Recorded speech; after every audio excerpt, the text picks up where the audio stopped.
The fire was low, not dying, just low. The kind of fire that has been going long enough to stop trying to impress anyone. It gave off heat and a little light, and that was enough. Outside, the wind moved through the dark in long, slow waves, pressing against the walls of the hall the way the sea presses against something it has decided to eventually own. The men inside had stopped talking about anything important an hour ago. They were past the point of stories and not yet at the point of sleep, floating in that particular stillness that comes when a group of people have been warm and fed, and together long enough that silence feels like enough. The fire popped once. Someone shifted on a bench. A dog near the door sighed and put its head back down. Then the door opened. He came in without knocking, which was not unusual. In weather like that, you did not knock. You came in. And if the people inside did not want you, they told you so. And if they did not tell you, you sat down and got warm. That was how it worked in places where the cold was serious enough to make hospitality a matter of survival rather than manners. He was old. That was the first thing anyone noticed. Old in a way that is hard to describe without sounding like you are talking about a tree or a mountain. Something that has simply been present through enough seasons. That age has stopped being something that happens to it and started being something it is made of. His hair was the color of wood ash. His beard was long and had not been tended recently. He wore a cloak the color of a winter sky just before snow. And he moved through the room with the unhurried steadiness of someone who has walked very long distances and expects to walk more. He found a seat at the far end of the hall, close to the fire, but not the closest seat available. And he sat down. One of the younger men looked at him a little too long. There was something about the stranger's face that made you want to look, and then made you feel, when you did, that you had made a small mistake. The kind you make when you reach for something in the dark and your hand finds something unexpected. Not harmful, just not what you were reaching for. The old man had one eye. The other socket was not scarred, not empty in a way that suggested violence or accident. It was simply closed, permanently, as if that eye had seen what it needed to see a long time ago and had decided the work was finished. The eye that remained was a pale grey, the color of deep water under clouds, and it did not move the way most eyes move. Scanning, checking, reassessing. It rested on things the way stones rest on the bottom of a river, settled into place by something older than intention. He accepted the cup someone offered him without looking up. He drank. He looked into the fire. For a while, no one said anything to him, and he said nothing to anyone. This was not uncomfortable. That was the strange part. A stranger sitting silent in the corner of your hall on a winter night should have produced some unease. But this was not that. It was more like the feeling when a large animal comes and lies down near your fire. Heavy, real in a way that made everything else in the room feel slightly less so. It was one of the older men. A farmer who had drunk enough to lose his self-consciousness, but not enough to lose his curiosity, who finally spoke. "Old father," he said, using the respectful form because it seemed right in a way he could not have explained. "You look like a man who has come from somewhere far." The stranger did not answer right away. He turned the cup in his hands once, slowly, as if the question had weight and he was deciding where to set it down. "Far," he said. His voice was low and even. The voice of someone who has said many things to many people and learned how to let the words carry themselves. "Yes, far." "Where?" the farmer asked. The old man looked up from the cup. That grey eye moved to the farmer's face and rested there, the way it had rested on the fire. Not unkind, not cold, just utterly still, everywhere, he said. And then, after a pause that was not quite long enough to be uncomfortable, "And I am not finished." Nobody laughed. Nobody looked away quickly the way you do when something lands wrong. They just sat with it, with him, with the fire going low between them. And something in the room had shifted in a way that was hard to name. The dog near the door lifted its head, looked toward the old man, and put its head back down. Outside, the wind kept moving. The stranger looked back into the fire. If any of them had known, at that moment, who was sitting at the end of their hall, they would not have slept that night. They would have sat up straight and chosen their words very carefully and tried to remember every story they had ever heard about what you are supposed to say and not say when something ancient and one-eyed comes in from the cold and sits near your fire. But they did not know. So they sat in the warmth and the low light, and the night moved around them. And the old man looked into the fire the way someone looks at a thing they have seen burn before and know will burn again. His name was Odin, and this is the story of everything he paid to become that name. Everything he built, knowing it would fall, and why he kept walking toward an ending he had seen coming for longer than most things have existed. What do you do when you know exactly how everything ends, and you keep going anyway? Before the world, there was a silence so complete it had no edges. Imagine the pause between two heartbeats. Now imagine that pause lasting forever, with no heartbeat before it and no heartbeat after it, no sound arriving, no sound fading, just the pause, going on and on, total and without event. The Old Norse word for it was ginnungagap, and the word does not translate cleanly into English because English was built by people who have always lived inside a world and have no word for the condition of there being no world at all. But even in that silence, there were two things at the edges. In the north, a place called Niflheim, the condition of cold, taken to its absolute conclusion. Ice, so old it had never been water.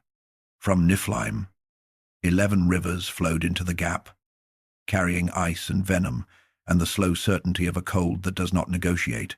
In the south, a place called Muspelheim, fire at its most complete, heat that was not warming anything, just existing in its own right, absolute and indifferent. From Muspelheim, sparks drifted out into the gap in long, slow arcs. For a long time, the cold moved south and the sparks moved north, and they had not yet reached each other. Then they did, where the ice met the fire in the middle of Ginnungagap. Something happened that was not quite melting and not quite burning. The ice softened.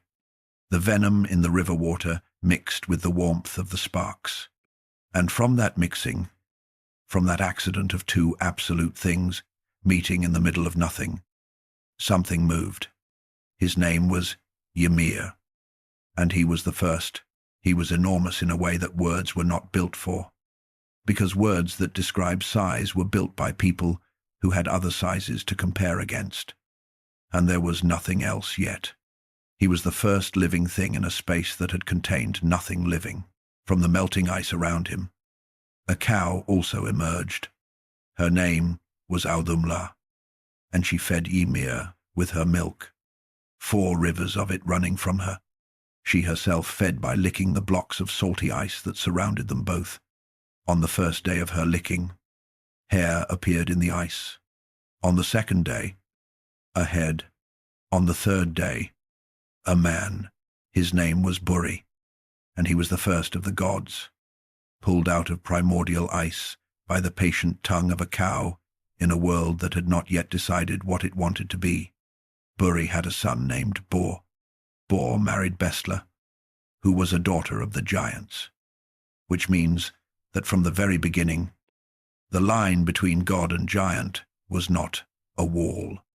It was a door that some people had chosen to walk through. Bor and Bestla had 3 sons. The oldest was Odin. Here is the first thing that matters about him, the thing that shapes everything that comes after he was not pure. He was the grandson of a giant on his mother's side and the grandson of a god pulled from ice on his father's side. He was built from the meeting of 2 things that were supposed to be opposites. The way the world itself was built from the meeting of fire and ice in a gap that was supposed to contain nothing. He was a Baldr, made flesh. His brothers were Vili and Ve, and together the three of them moved through a world that was still almost entirely empty. Ymir was still there, enormous and ancient, generating more giants from his body, building a population of beings who existed without particular design. The world the brothers moved through was not hostile. It was indifferent, which in some ways is harder to live inside. Odin watched it. Vili and Ve lived in that world. Odin watched it. He looked at the edges of things, at the places where the light changed, at the behavior of the ice when the temperature shifted. He watched with the specific attention of someone trying to understand something rather than simply experience it. What he was trying to understand was this: why did it feel, even then, even in those earliest days, like the world was building towards something? He did not have an answer yet. The three brothers looked at Ymir one day and made a decision. They killed him. When Ymir died, so much blood poured from him that it drowned almost all the giants he had generated. The flood of it filled Ginnungagap, which had been empty for so long that the sudden presence of something warm and red moving through it must have been the strangest thing that had ever happened anywhere. They took his flesh and made the earth. They took his blood and made the seas and the lakes. All the water that exists in the world came from the body of the first living thing that ever existed. They took his bones and made the mountains. They took his skull and lifted it above the earth and made the sky from it. And they took the sparks from Muspelheim and set them in that skull as stars. The world did not come from nothing. It came from something. It came from Ymir. Odin stood in the middle of what he and his brothers had made and looked at it. It was vast, new, full of possibility, in the way that only things which have never been anything yet are full of possibility. And underneath that, something quieter. He looked at the sky he had made from Ymir's skull, and he looked at the stars he had set in it from the sparks of Muspelheim, and he understood, in the way that you understand things that arrive before language does, that what they had built was not permanent. The silence of Ginnungagap was not gone. It was waiting, just beyond the edges of what they had made, patient in the way that very large and very cold things are patient. He had built a world that would end. He just did not know yet what he was willing to pay to understand when, and why, and whether anything could be done about it. That question was going to cost him everything, and he was going to pay it anyway. Odin walked the new earth alone. His brothers had gone back to whatever gods do when the large work is finished and the smaller work has not yet begun. But Odin walked the way he had always walked, which was without a particular destination and with complete attention to everything along the way. The earth stretched in every direction, dark and wet and smelling of something iron and ancient.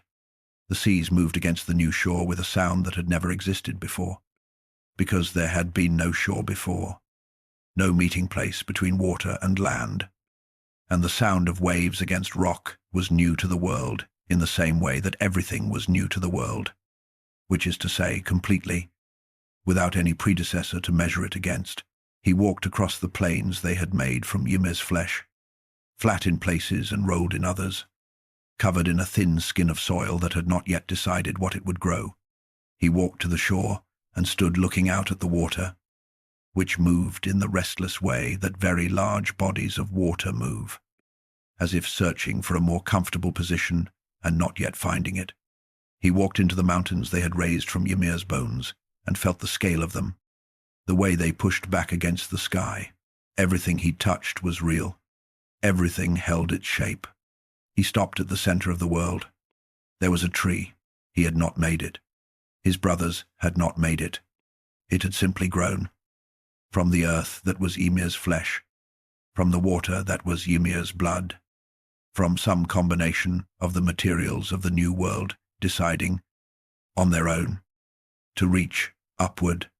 It was enormous in a way that stopped being a physical description and started being something closer to a fact about the nature of existence. Its roots went down into the earth so deeply that they passed through the earth and came out the other side into spaces that the world had not yet named. Its branches went up so high that they disappeared into a part of the sky that the stars did not quite reach. It was alive in every part of it simultaneously. In its roots, and its bark, and its smallest branches, and the leaves that moved in a wind that seemed to come from inside the tree rather than from any external source. Odin stood at the base of it and looked up for a long time. He reached out and put his hand flat against the bark. It was warm. Not warm the way a fire is warm. Not warm the way a living body is warm. Warm the way very old things are warm. Warm from the inside. From some process, too slow to observe and too constant to interrupt. He stood there with his hand on the tree and understood. In the way you understand things that the body knows before the mind catches up. That the most important things about the world he had built were not happening in the parts he could see. They were happening in the roots. He went to find his brothers, and they walked together across the new earth until they found 2 trees growing near the water at the edge of the sea. An ash and an elm. Alive, but not yet, in the way that the world needed things to be alive. Alive, the way any tree is alive. Taking in water. Reaching toward light. Without knowledge of what they were doing or any capacity to wonder about it. Odin crouched in front of them. He gave the first gift, breath and life. The thing that separates a living creature from a very complicated arrangement of materials. Vili gave the second gift, wit and feeling. The capacity to think and to feel the difference between thinking and not thinking. Bay gave the third gift, speech, hearing and sight. The means to take in the world and send something back into it. The 2 trees became the first man and the first woman. Ask and Embla. Standing on the shore of the new sea in a world built from the body of the first living thing that had ever existed. Blinking in the light of the stars Odin had made from Ymir's bones. Odin looked at them. They were small. That was what struck him first. In the end, in the context of everything he had been working with, the enormity of Ymir and the scale of the world and the depth of the tree whose bark was still warm under his hand somewhere behind him. These 2 were very small. They stood together near the water and looked at everything around them with the expression of people who have just been handed something enormous and are not sure they can hold it. They were afraid. Not of him. Of the size of everything. Of the fact of existing without having asked to. He understood that. He watched them for a while. 2 small people on the shore of a sea, made from blood. Under a sky made from bone. In a world that was real and solid and finite, and surrounded on all sides by the patience of a cold that had been waiting since before the world existed. He had made these people. He had breathed life into ash and elm, and now they would live here, in this world, for the brief duration of their lives, building their small structures and making their small decisions and loving each other and losing each other and doing all the things that creatures do when they are trying to make the fact of mortality feel less enormous. He turned and walked back to the tree at the center of the world. He stood at its base in the dark, alone, and looked up through its branches at the stars he had made. He put his hand on the bark again, feeling the warmth of it, the deep interior warmth that had nothing to do with the temperature of the air around it. The roots went down into a darkness he could not see. He needed to know what was down there, the feeling he had carried since before the world was built, the feeling that something large was coming toward this place he had made. That feeling was strongest here, at the base of the tree, with his hand on the warm bark and the darkness below pulling at his attention like a current pulls at something floating. He could not see the roots from here. He could not see them from anywhere he currently stood. That was the problem, and Odin had already decided. Standing in the dark at the base of the tree with the new world spread out behind him and the sound of the first human voices drifting up from the shore, that the problem was going to be solved, whatever it cost. There is a way of seeing Yggdrasil that turns it into a diagram. 9 worlds, connected by branches and roots, a kind of cosmic organization chart with Asgard at the top and Helheim at the bottom and everything else arranged in between. People draw it with labeled circles and dotted lines, and it looks like something you could understand in an afternoon, standing under the actual tree, with your hand on the bark and the sound of the roots going down below the level of anything you can hear. That diagram falls apart immediately. The tree was not a structure. It was alive, and it was being destroyed from below. The great serpent, Nidhöggr, gnawed at the northern root. Not occasionally. Constantly. It had been gnawing since before anyone alive could remember.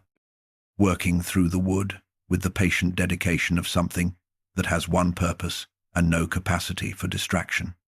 Every day the same work. Every day a little further in. From above, 4 stags moved through the canopy eating the new growth, keeping the highest branches permanently stripped of leaves. From the sides, more serpents coiled around the roots and gnawed alongside Nidhöggr. A whole community of slow destruction working at the base of the thing that held everything else up. And the tree kept living, despite all of this, despite the constant destruction at its roots and its canopy. The tree continued, not thriving, not growing with the confidence of something that expects to have more time, but persisting, in the specific way that things persist when they are very old and very strong and the forces working against them, while real and constant and serious, have not yet reached the center. 3 wells sat beneath the 3 great roots of Yggdrasil, under the root that stretched toward Niflheim, the well called Hvergelmir, the source of all rivers, the oldest cold in the world, sitting just beneath the surface of the water. Nidhöggr lived here when it was not eating, and the air above the water tasted like winter at the bottom of everything, under the root that stretched toward the realm of the frost giants, the well of the Norns.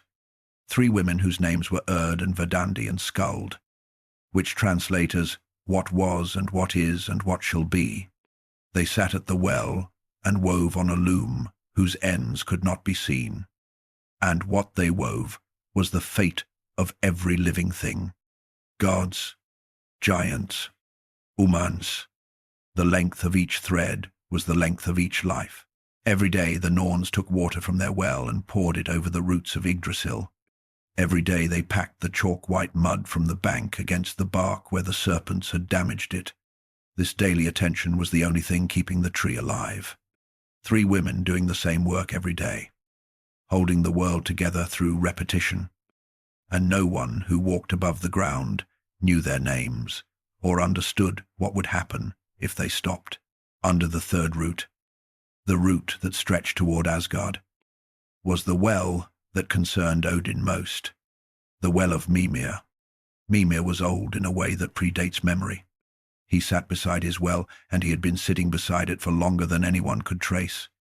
The water in his well was different from the water in the other 2. Every event that had ever occurred, every decision that had ever been made, every consequence that had ever unfolded, had sent a ripple into this water. The water held the memory of everything. To drink from it was to gain access to all of that, to have the complete record of existence available to a mind large enough to hold it. Odin stood at the base of Yggdrasil and felt the pull of it. Something below the 3rd root was pulling at his attention with a weight that was not physical. He had known about Mimir's well for a long time. He had known about it and had not gone, because you did not go to that well without a question. And the question had not yet fully formed. Now it had. He had built a world. He had made people to live in it. He had walked across its mountains and stood on its shores and put his hand on the bark of the tree at its center. He had done everything that could be done from the surface of things, and the surface of things was not where the answers were. He followed the path down alongside the 3rd root, down into the dark beneath the tree, and he came to the well at the bottom. It was smaller than he expected, a pool of dark water in a depression of dark stone, utterly still, reflecting nothing. It smelled like wet rock, and something older than wet rock. Mimir looked up at him without surprise. "I know what you want," Mimir said. "Yes," Odin said, "and you know what it costs." Odin was quiet for a moment. The sound of Nidhöggr gnawing at the other root was just barely audible from here. A low, rhythmic sound, like something very patient, keeping time. "Yes," he said. He looked at the water, completely still, completely dark, giving nothing away. He thought about what he was about to lose. One eye. He had always had two. Had grown up with the full width of vision that two eyes provide. Had used both eyes to watch the world from the highest points available to him. Had seen into corners and edges and the distant movements of things with the coverage that two eyes give. After today, half of that would be gone. He would always have a blind side. He would always know, in the specific way that the body knows things, that there was a dimension of the physical world he was no longer receiving. He stood with that, and then he thought about what he was standing here to get. The world he had built was moving towards something, and he could not see clearly enough from where he stood to understand what that something was. The gnawing at the roots of Yggdrasil was real and constant. The Norns were weaving something at their loom that he had only glimpsed from the corner of his eye. The giants at the edge of the world were patient in a way that things are patient when they believe time is on their side. Half a picture was not enough for what he needed to do. He reached up. He placed his eye in the water. It went in without ceremony. The surface closed over it. Then stillness again. The same dark water, showing nothing. Odin straightened. The world was immediately different. Not worse. Different in the way that irreversible things make the world different, which is completely and in every direction at once. His remaining eye adjusted, pulling more from the angle it had, compensating with attention for what it had lost in coverage. Mimir gave him the cup. He drank. What happened next has no good description, because there is no good language for it. The entire weight of everything the water held, pressing into a mind that had been built to hold it, but had never held this much before. The experience of a container being filled past its edges, and after that initial pressure, the slow settling of what had been received into something that could be navigated. He stood at the edge of the well for a long time after. When he turned to go, Mimir said nothing. There was nothing to say. The arrangement was complete. Odin walked back up the path, alongside the root of Yggdrasil. He emerged into the grey light of the world above, and at the bottom of Mimir's well, resting on whatever the bottom of a well that contains the memory of everything rests on. His eye lay in the water. Looking up, the stories say it never stopped looking. That even now, at the bottom of that dark well, beneath the root of Yggdrasil, there is an eye that belongs to Odin, and it looks upward through the water and the darkness toward the world above. He had not lost it. He had placed it there. There is a difference. He had given the well a watcher, something that would look up from below at everything that happened in the world above, from an angle that no living thing with its eyes in its head could ever see from. He had gained that angle. He had paid for it with the angle he lost.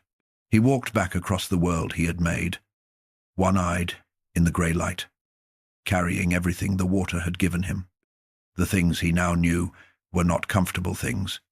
They were the kind of knowledge that rearranges everything around it, that makes the familiar world strange by revealing the structure beneath the familiar world. He had seen the shape of what was coming, and the shape of it was not good. He needed more than what the well had given him. He needed to understand not just what was coming, but whether there was any language in existence that could reach the roots of it. There was only one place to get that language, and getting it was going to be worse than the eye. The tree was familiar to him by now. He had walked its roots. He had followed the path down to the third well and left something irreplaceable in the water there. He had stood at its base in the dark and felt the warmth of its bark under his hand and looked up through its branches at the stars he had made from Ymir's bones. He knew the sound of the wind through its highest branches, lower and more constant than the sound of wind through any other thing, like the sound of a very large body breathing. He knew the tree. What he needed now was for the tree to know him. Yggdrasil was old in a way that predated old, present before the worlds. It now connected, grown from whatever conditions had existed before Odin and his brothers made the world from Ymir's body. Whatever the tree had accumulated in its wood over that time, whatever it carried in its rings and its roots, and the slow memory of very old living things, could not be reached from outside. To reach it, you had to go inside. Not inside the wood. Inside in the other sense. The sense that certain kinds of knowledge require you to stop being separate from the thing you are trying to understand and instead become subject to it. Let it work on you, the way that only things you cannot step back from can work on you. Odin came to the tree alone on a morning when the light was flat and grey. He came with his spear Gungnir, which was his in the way that very few things were his. Not just possessed, but continuous with him. An extension of what he was, rather than a tool he happened to carry. He stood at the base of Yggdrasil and looked up for a long time. Then he wounded himself with Gungnir. A wound, not about injury, but about commitment. About marking himself as belonging to what was about to happen rather than simply observing it. And he hung himself from the tree. 9 days, 9 nights, no food, no water. He had refused both deliberately. The body has a way of simplifying the mind when it is under enough stress, of pushing away everything that is not immediately relevant to survival. What Odin was doing was the opposite of survival.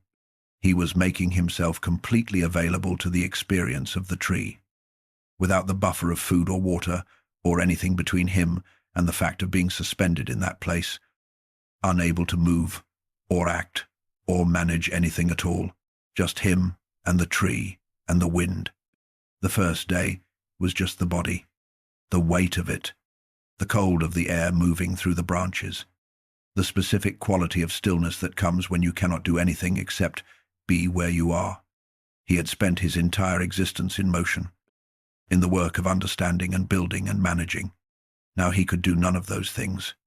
The third day, the cold came inside, not the cold of the air, the cold of the tree itself, the specific temperature of something that has its roots in Niflheim and has been absorbing that cold for longer than the world has existed.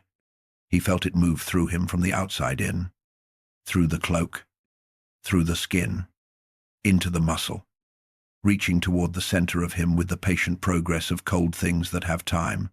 He did not make it stop. The fifth day, something changed in the quality of his thinking, the kind of thinking useful for planning and navigating and the daily management of a world full of gods and giants and humans. That kind of thinking became very distant, like a conversation happening in another room, and the space that was left when that thinking quieted was different. It received things differently. It was less interested in the useful and more responsive to what was simply present, to the specific texture of this moment, this tree, this wind, this cold. He had not been in that position since before he made the world. The seventh day. The tree was breathing against him. He had felt the warmth of it before, had put his hand on the bark and sensed the deep interior warmth. But now, suspended in the branches, he could feel the slow rise and fall of something enormous taking in and releasing at a rhythm too slow for ordinary perception to catch. The tree was aware of him the way that very old things are, aware of something moving through them. The way water is aware of a stone. He was inside the awareness of the tree, and the tree had been there for everything. The 9th night came, and time had become texture rather than sequence. Something he was moving through rather than moving along. The cold and the hunger had stopped being things happening to him and had become the conditions of existence. The way breathing is the condition of existence, present and total and no longer remarkable. He was very close to not being here at all. And that was when the runes appeared. They did not come from the sky.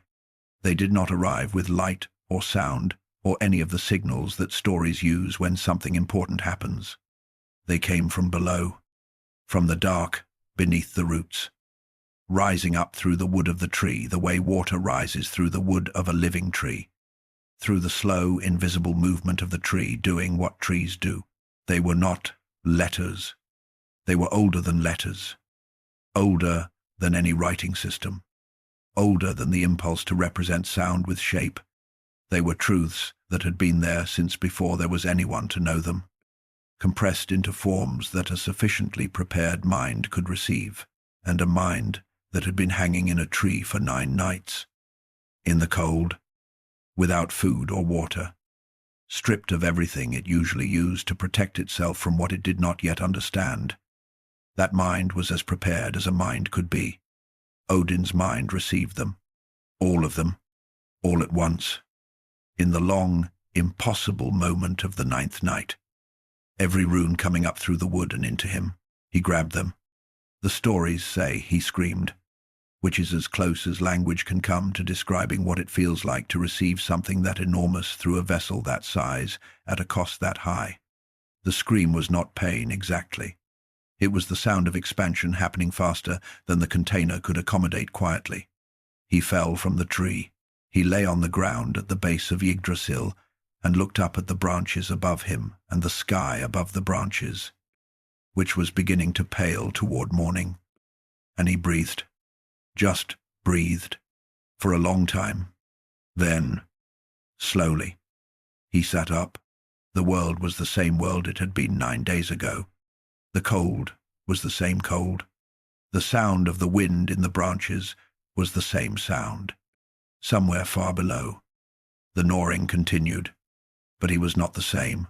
He knew the runes now in the way that the body knows how to balance, not as a concept, but as a capacity, built into him, at the level where the tree had put them. Below thought, below decision, there were runic shapes for things that had no other words, for the quality of light that comes just before a storm. That specific change in the air that every living thing recognizes but no one has a name for the feeling of returning to a place you left a long time ago and finding it smaller than you remembered, for the kind of courage that is not the absence of fear but the decision to keep moving despite it, for the particular loneliness of being the most powerful person in any room you enter. He knew them all. He sat at the base of the tree in the early light, and he was very tired and very cold, and he had one eye, and he had 9 nights of the tree in him that would take a long time to process. And he sat there and turned over what he had received, the way you turn over something heavy to understand its true weight. And what he found was this: the runes were not answers. They were the right questions. Every one of them was a key that opened not a door but a room that contained more doors. The tree had given him a language for understanding the world at a level beneath the level where ordinary language operates. But reaching the roots of things did not mean finding the bottom of things. It meant finding out how deep the roots went. He had not known how deep the roots went. Now he did. And the depth was considerable. He got up from the ground. He put his hand on the bark of the tree and steadied himself. Still warm, still breathing. He looked up at the branches one more time. Then he went to find something to eat, and to begin the long work of figuring out what to do with what he knew, what the 9 nights had given him, in the language beneath all other languages, confirmed what the water of Mimir's well had shown him. The world he had built was moving toward its ending. He had seen the broad shape of it in the well. Now he had the tools to read the full depth of that shape. The knowing was not a relief. He had suspected it would not be. But there was still time. There was never as much time as you would like. He needed to build something. He needed to start now. Every morning, before the light had fully settled into the world, 2 shapes left Asgard. They went east and west and north and south, across the 9 realms. Across Midgard, where the humans were waking to their days, across the edges where the giants watched from their cold margins, across the boundaries between worlds where the light changed quality and the rules of ordinary existence became flexible. They went everywhere that could be gone, saw everything that could be seen, heard everything spoken above a whisper. By the time the light was full, they were returning. Hugin landed on Odin's left shoulder. Munin landed on his right, and they told him what they had seen. Hugin meant thought. Munin meant memory. Together, they gave Odin a kind of perception that no single mind could have on its own, the forward reach of thought moving through the present world, and the backward record of memory holding what the present world had been. Hugin went out and engaged with what was happening. Munin went out and placed what was happening inside the context of everything that had come before. He had made other things. He had made the world from the body of the first giant. He had made the first man and woman from 2 trees near the shore. He had made Asgard, the city of the gods, golden and enormous on the highest branch of Yggdrasil. He had spent a summer doing farm labor under a borrowed name to reach the mead of poetry locked inside a mountain, that distilled wisdom of every divine being, and had carried it back in the form of an eagle, bringing back the capacity for inspired thought and giving enough of it to the humans below that some of them, on certain days, could find words for things that had never had words before. All of it mattered. None of it was more practical, on a day-to-day basis, than 2 ravens who came back every evening and told him what was happening in every corner of everything. He relied on them more than he let anyone see. There is a line in the old poetry, a verse in which Odin speaks in his own voice about Hugin and Munin and the morning when he sends them out. And what he says is this: he worries about Hugin returning, but he worries more about Munin. He was afraid of losing his memory more than he was afraid of losing his thought. Sit with that for a moment, because it is strange, and then it is not strange, and then it becomes something else entirely. Thought, the forward-reaching capacity, the part of the mind that moves outward and engages with what is not yet understood, that could be rebuilt, at least partially. The mind has a way of finding new paths around damage. It is slow and painful, and the rebuilt version is never quite the same as the original. But it is possible. Memory is different. Memory is not a process. It is a record, and records, when they are lost completely. There is no reconstructing what actually happened from the fact that something happened. The event is gone. The lesson is gone. Every decision made on the basis of what was remembered becomes unmoored when the memory that anchored it disappears. Odin had paid so much. He had stood at the edge of Mimir's well and given his eye to the water and drunk what the water gave back. He had hung for 9 nights on Yggdrasil and received the runes through every cell of his being at the cost of everything his body could endure. He had accumulated, through sacrifice and patience and a willingness to become ordinary when ordinariness was what the situation required, a record of experience and understanding that was unlike anything else in the 9 worlds. Every bit of it lived in Munin. Every morning that the raven went out and did not come back would be a morning in which Odin's entire accumulated understanding of the world sat in a bird somewhere over the 9 realms. And if Munin did not return at all, if something happened to him somewhere over the frost giant's territory or in the deep cold of Niflheim, then everything Odin had paid for would be exactly as gone as if he had never paid for it. He sent the ravens out every morning. He waited for them every evening. He did not talk about the waiting, what the ravens showed him over the years, over the long centuries of mornings and returns and soft voices on his shoulders telling him what was out there in the world, was a picture that assembled itself slowly, one daily report at a time, into something that confirmed what Mimir's well had shown him and what the runes had made precise. The giants at the edges were patient. They had long memories and longer lifespans, and they moved and gathered and made arrangements with the slow deliberateness of things that believe time is on their side. The damage to the roots of Yggdrasil was not dramatic in any given moment, but the ravens saw it every day, and Munin held the record of what they had seen. And the record showed what a single observation never would. The rate was increasing. The tree that had always been damaged was becoming more damaged. Not at the pace of catastrophe, but at the pace of a thing heading toward catastrophe without any single moment that announces itself as the turning point. He sat on Hilidskalf, the great throne from which he could see into all 9 realms. In the long evenings, after the ravens had returned, and the weight of Munin on his right shoulder was the weight of everything he had learned and everything he was going to have to carry forward. The ravens ate from his hand. He looked out over the 9 realms in the last light, below Asgard. In Midgard, the humans were finishing their days, coming in from their fields, lighting their fires. They did not know what the ravens had seen. They lived in the world that Odin had made from Ymir's body, and they found it. Most of them, most of the time, sufficient. The sky above them, and the ground beneath them, and the people around them, and the short, urgent brightness of lives that knew they would end. They found it enough. He watched them with his one grey eye. He had never found anything sufficient. That was, perhaps, the thing that defined him most completely. The incapacity to find what he had to be enough.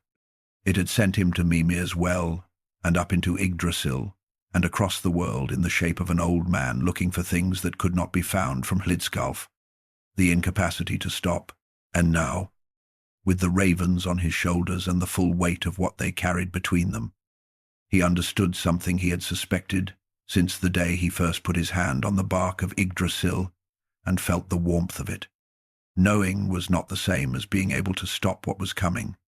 He had always suspected that. Now he knew it with the specific clarity of someone who has paid everything to see clearly and has seen what was coming was still coming. He needed to build something, something that could not prevent the end, because nothing could prevent the end, but something that could determine the terms of it, something that would matter in the aftermath. When the world that was coming was trying to figure out what to build on, he looked out over the 9 realms in the last light of the evening. Hugin shifted on his left shoulder. Munin was still. There was work to do. There was always work to do, and the time he had to do it, while long by any human measure, was not as long as he would have liked. It never was.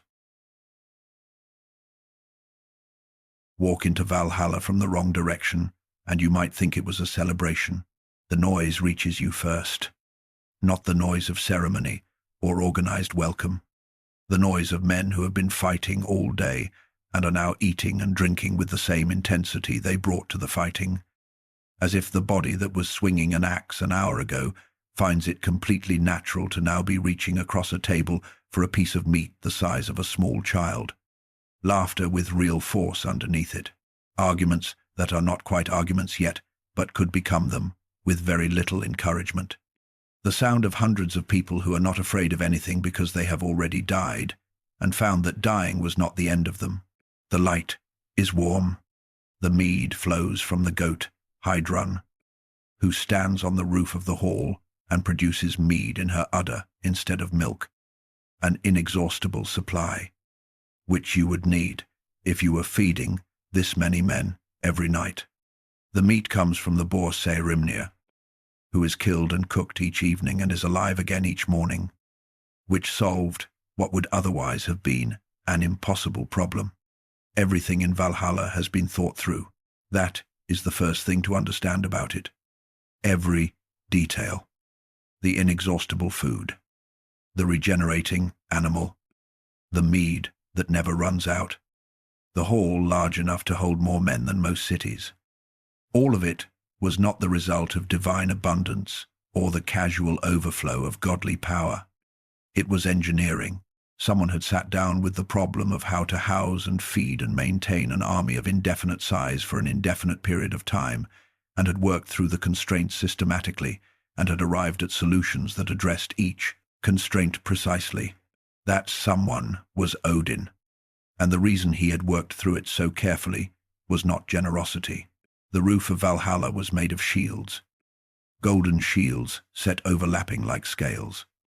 each one angled to catch the light in a way that made the hall visible from a considerable distance. The rafters were made of spear shafts. The benches where the men sat were covered in mailcoats. Even in the structure of the place, even in where people would sit and what would be above their heads, the materials were military. This was not decoration.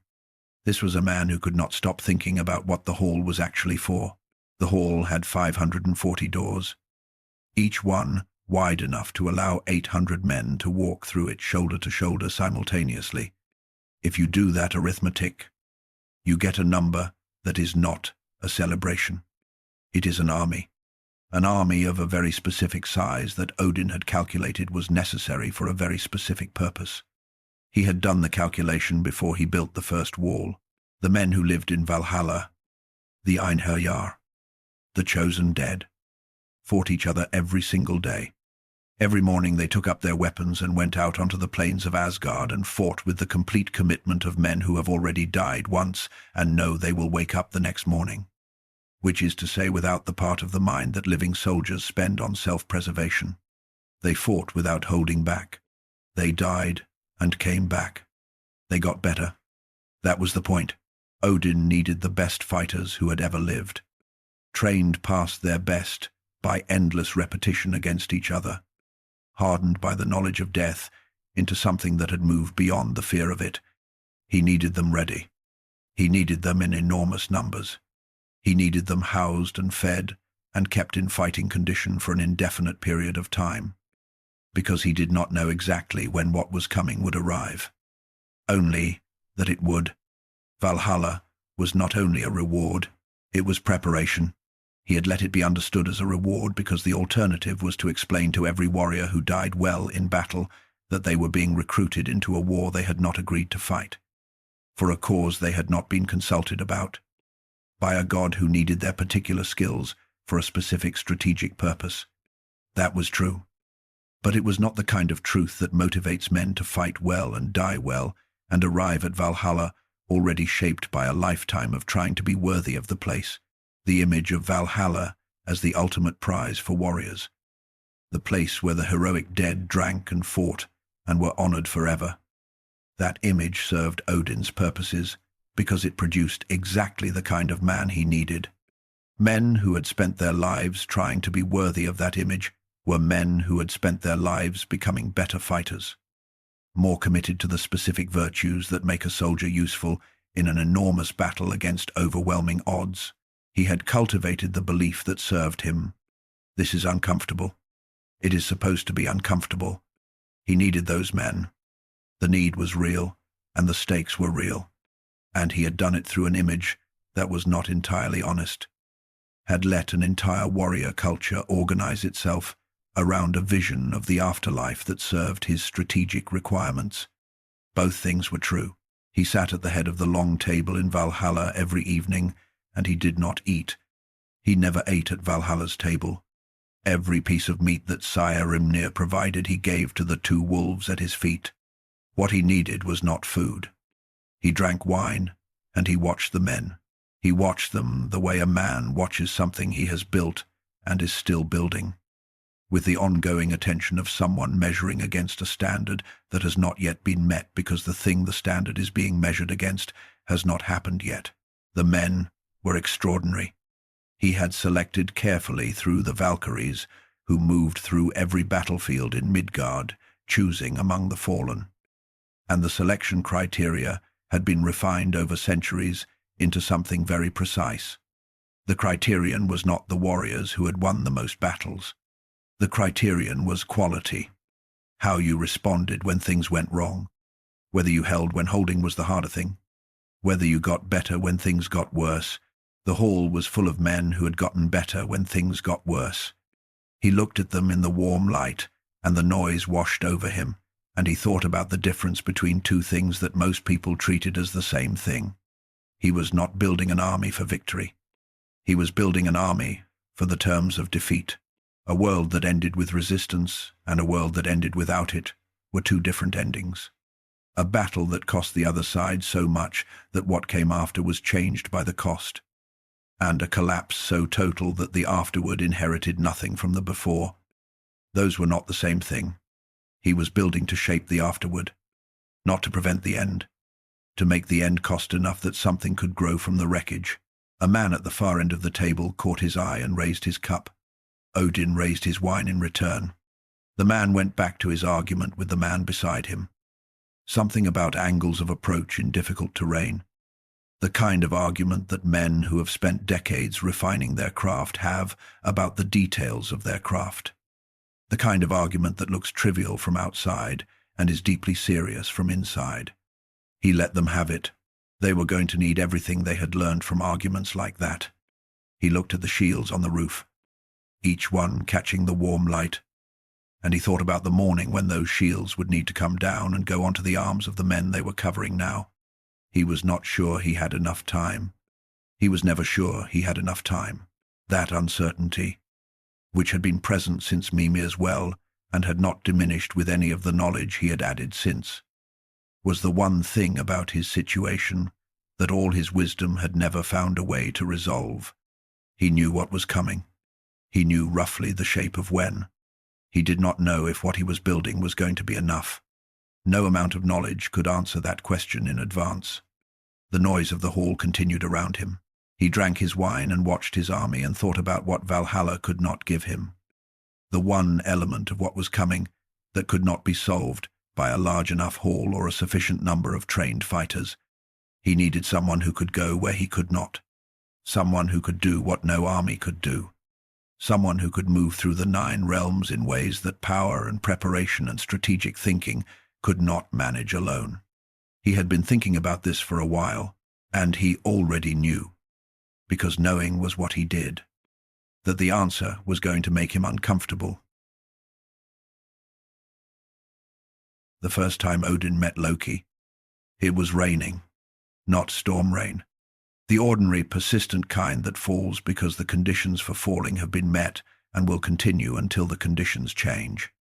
Indifferent to everything happening underneath it, Loki was standing under a tree that was not providing much shelter, and he was looking at the rain with an expression that Odin had never seen on anyone before. Not annoyed, not resigned, something that looked like genuine interest in what the rain was doing, as if the rain were doing something worth paying close attention to. Odin stopped. He had known about Loki before they met. In the way that you know about things, when you have ravens who go everywhere and a throne from which you can see into all 9 realms. He knew Loki was the son of a giant named Farbauti and a woman named Laufey, which made him giant-blooded the way Odin himself was giant-blooded through his mother Bestla. He knew Loki could change his shape into anything. Man, or woman, or animal, or fire. You could slip between categories the way water slips through fingers. He knew Loki was unpredictable in the specific way that things are unpredictable when they have no fixed nature to anchor them. What he had not known, what no amount of knowledge from wells or trees or ravens had prepared him for, was the quality of Loki's attention when it landed on you. Most beings, when they looked at Odin, were looking at the All-Father, at the throne and the spear and the ravens and the weight of what he represented. They were responding to the category before they were responding to the person. Loki looked at him and saw him, not what he represented, not the accumulated power and the careful management and the long view and the strategic purpose. Him, the specific texture of what he was underneath all of that, the parts that had been there before the All-Father was built over them and were still there, if you knew how to look. It was startling. Odin had not been startled in a very long time. They talked for a long time that first day, standing in the rain under a tree that was not helping, and the conversation moved in the way that good conversations move, which is sideways and without warning, arriving somewhere neither of them had expected to be. Loki said something that was genuinely funny, and Odin laughed. And Loki looked at him with an expression that suggested he found the laugh more interesting than the thing that caused it. He came to understand, over the years that followed, that this was what Loki did. Loki moved through the world without the usual commitments to form and category that other beings maintained. and the result was that he encountered things from angles that were not available to beings who stayed in one shape. He had been more of the world than most because he had been more of it, had moved through it, as an eagle and a fly and a woman and a salmon and a flame. And those different perspectives had given him a way of understanding things that was genuinely not reachable through any amount of wisdom accumulated from a single point of view. Odin recognized this. He recognized it with the specific recognition of someone who had gone to very great lengths to accumulate perspectives, who had paid an eye to see differently, and hung 9 nights on a tree to understand what could not be understood from outside, and was now sitting across from someone who had simply always been able to do that, naturally, without the costs, because their nature was not fixed in the way that most natures were fixed. He found Loki valuable. That was the honest accounting of it. Loki could go where others could not. He could do what others could not. There were problems in the management of the 9 realms that responded to Loki's methods in ways they did not respond to any other approach. And Odin had a great many problems that needed managing. But that was not the whole of it. He was very tired of knowing everything that could be known from Hlidskjalf. He knew everything the ravens brought back. He absorbed into Munin, and it became part of the record. Every rune he had received from the tree had given him another layer of access to the structure of things. He knew, at any given moment, more about the state of the 9 realms and the direction they were moving than any other being alive. And Loki was the only thing in the 9 worlds that he could not fully predict. Every other being, given sufficient information and sufficient intelligence applied to that information, yielded to prediction. The giants behaved according to patterns that centuries of observation had made legible. The humans in Midgard operated within a range of motivation and behavior that he had mapped completely. The gods of Asgard were people he had known since before the world was made. Loki had no pattern. Loki's pattern was change itself, which meant that the specific direction of the next change was never deducible from the fact of change. Any given Loki, at any given moment, could become anything in the next moment. And while that was true in the literal shape-shifting sense, it was also true in the deeper sense, in the sense of what he would do and why, and to whom, and with what consequence.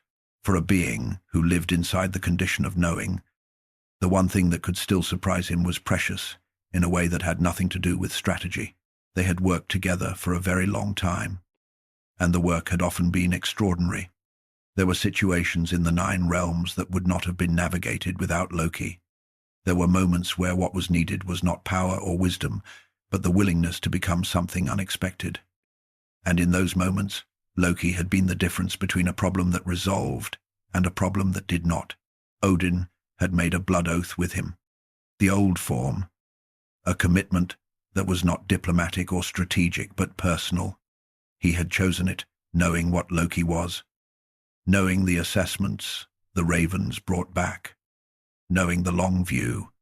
He also knew, because he knew most things, what Loki was capable of in the other direction. He had seen the edges of it in small things, in the way Loki's humor had a quality of escalation to it, always finding the additional step that others had not taken. The quality that made him extraordinary was the same quality that made him dangerous. And Odin had known that from the beginning. He sat across from Loki one evening after a long day in which something had gone sideways in a way that Loki had been responsible for. One of those situations where his methods had produced results that were not the intended results, where the transformation had gone further than it was supposed to, and the aftermath required management. Loki came in with the expression he had when he knew he had done the thing and was not entirely sorry about it. Odin looked at him for a long time. Then he poured 2 cups of wine. He handed one to Loki, and they sat together in the way that 2 people sit who have been in each other's company long enough that the sitting does not require justification. Outside, the ravens moved in the dark. Odin drank his wine and did not say what he was thinking. What he was thinking was this: he had known, from Mimir's well, the broad shape of what Loki would eventually become, not the specific details, not the exact sequence, but the direction of it. The way, you know, the direction of a river from the shape of the land it moves through even when you cannot see the river itself. The quality that made Loki who he was had no inherent limit on it. It did not contain within itself a stopping point. He had known that. He had made the blood oath anyway. He had chosen the company, and the laughter, and the genuine conversation, and the one remaining source of surprise in a world of foreknown events. And the choosing had been worth it. All of it had been worth it. And the cost of it was somewhere in the future with a specific shape that he had chosen not to look at directly, because there were things that even Odin preferred to approach sideways. Loki was talking now, finding the angle on what had gone wrong today that made it a story rather than a problem. And the angle was funny, genuinely funny. And Odin listened, and the listening was real.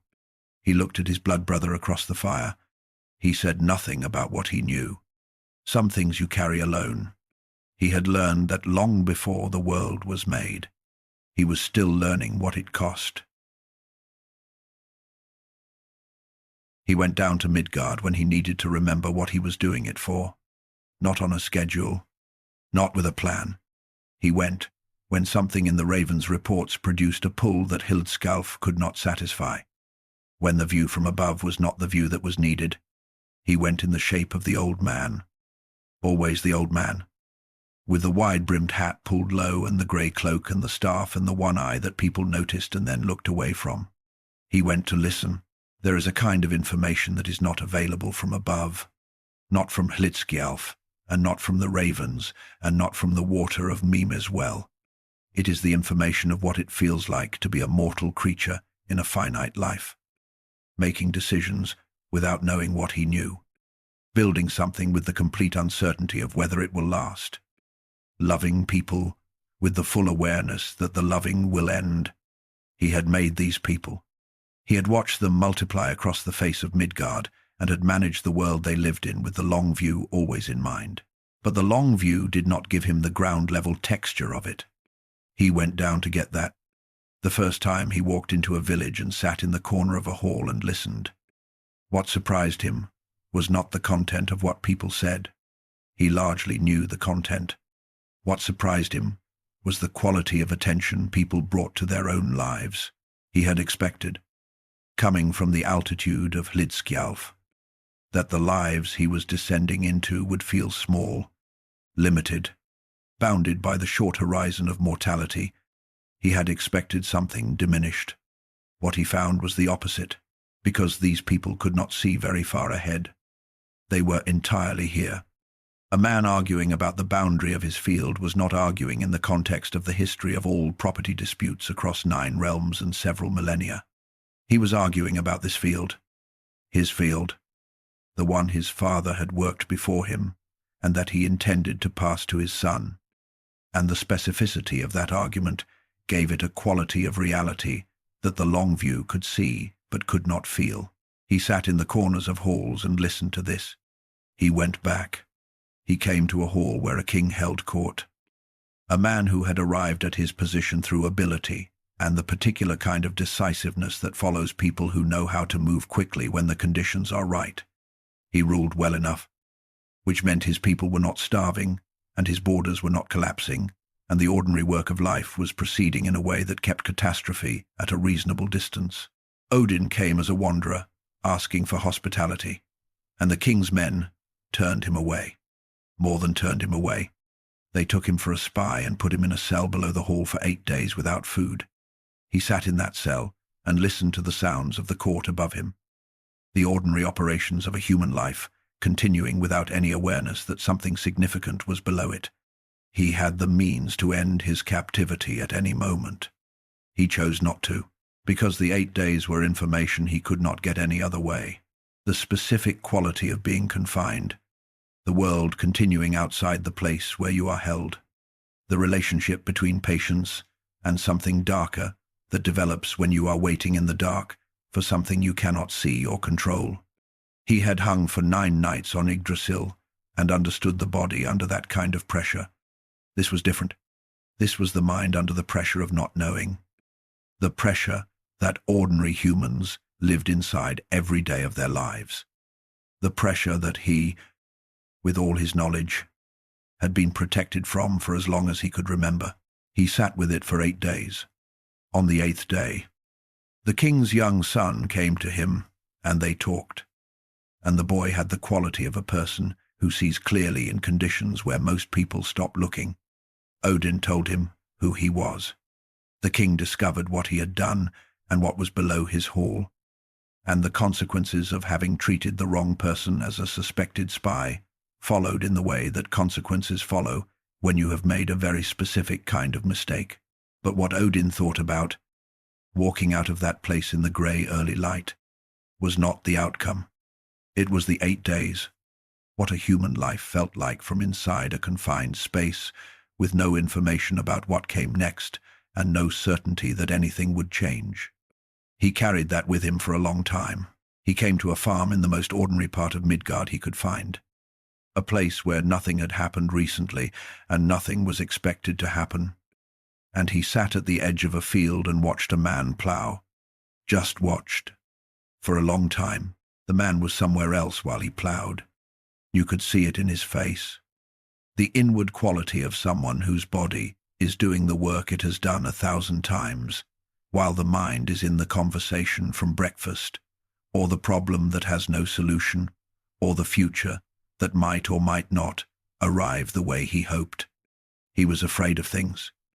This man, you could see that in the set of his shoulders, in the specific way he moved between rows. The crops, and the weather, and the children, and the neighbor on the north side of the field, and whether this winter would be harder than the last one. These were the total content of his concern, and they deserved to be. They were real, and they were his. And the fact that they were small in the context of 9 realms, and what was coming, did not make them small in the context of one life. Odin had made these people. He sat at the edge of the field and thought about what it meant to have made something, and then to have to watch it operate inside a reality that you could not explain to it. He could not tell this man what the ravens had shown him. He could not explain the relationship between this ploughed field and the long preparation that Valhalla represented. He sat with that. Then he came to a hall where an old woman was dying. She was very old in the way that people in Midgard become very old, which meant she had outlasted everyone she started with, and was now surrounded by people who had known her for a much shorter time than she had known herself. She was not afraid. He could see that from the doorway, from the quality of stillness she had settled into, the stillness of someone who has arrived at the end of a long journey and recognized it as an end. He came in and sat beside her. He was an old man, a stranger, in halls like this. You did not turn anyone away when you were dying, and so she did not turn him away. They talked for a long time.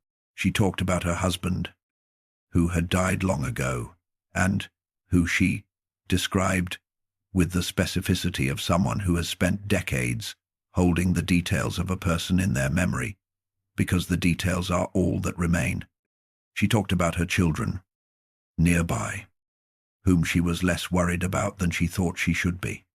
She talked about a summer when she was young, a specific summer, one that had a quality to it that had never come back in quite the same way, and that she had stopped trying to explain to people who had not been there. He listened. He did not ask questions that moved the conversation away from what she wanted to say. He just listened, with the full quality of his attention, the same attention that rested on things rather than scanning them, the same attention he had brought to the water of Mimir's well, and the bark of Yggdrasil, and the faces of the men in Valhalla, when he sat at the head of the long table and watched his army and thought about the terms of defeat. She talked until she was done talking. Then she looked at him, at the wide-brimmed hat and the single grey eye, and she was quiet for a moment. "You are not from here," she said. "No," he said. She nodded, as if this confirmed something she had thought but not said. "Far?" she asked. He recognized the question. He had been asked it before, in another hall. by a farmer, with enough wine in him to be curious. Far? He said. Yes. She was quiet again. The sounds of the hall moved around them. Her family doing the things that families do in the vicinity of a death that is very close. Are you here to take me somewhere? She asked. He looked at her for a moment. I am here to listen, he said. She thought about that. Then she nodded. More slowly. That is enough, she said. She died before morning. He walked out of the hall in the dark and stood for a moment in the cold air of Midgard, in the smell of worked earth and smoke, and the cold of a place where people have been keeping warm for a long time. He stood there until the hall's warmth left him. Those 3 words stayed with him, the way very few things stayed with him. Not the knowledge from Mimir's well, which was vast and heavy and always present. Not the runes, which were structural, built into him below the level of thought. These 3 words, spoken by a woman who was dying and who had found it sufficient that someone came and listened. These stayed in a different place. That is enough. He had spent his entire existence in the condition of not enough. The incapacity to find any of it sufficient was the engine that had driven him to the well and to the tree and to every hall in every village where he had sat in the corner and listened.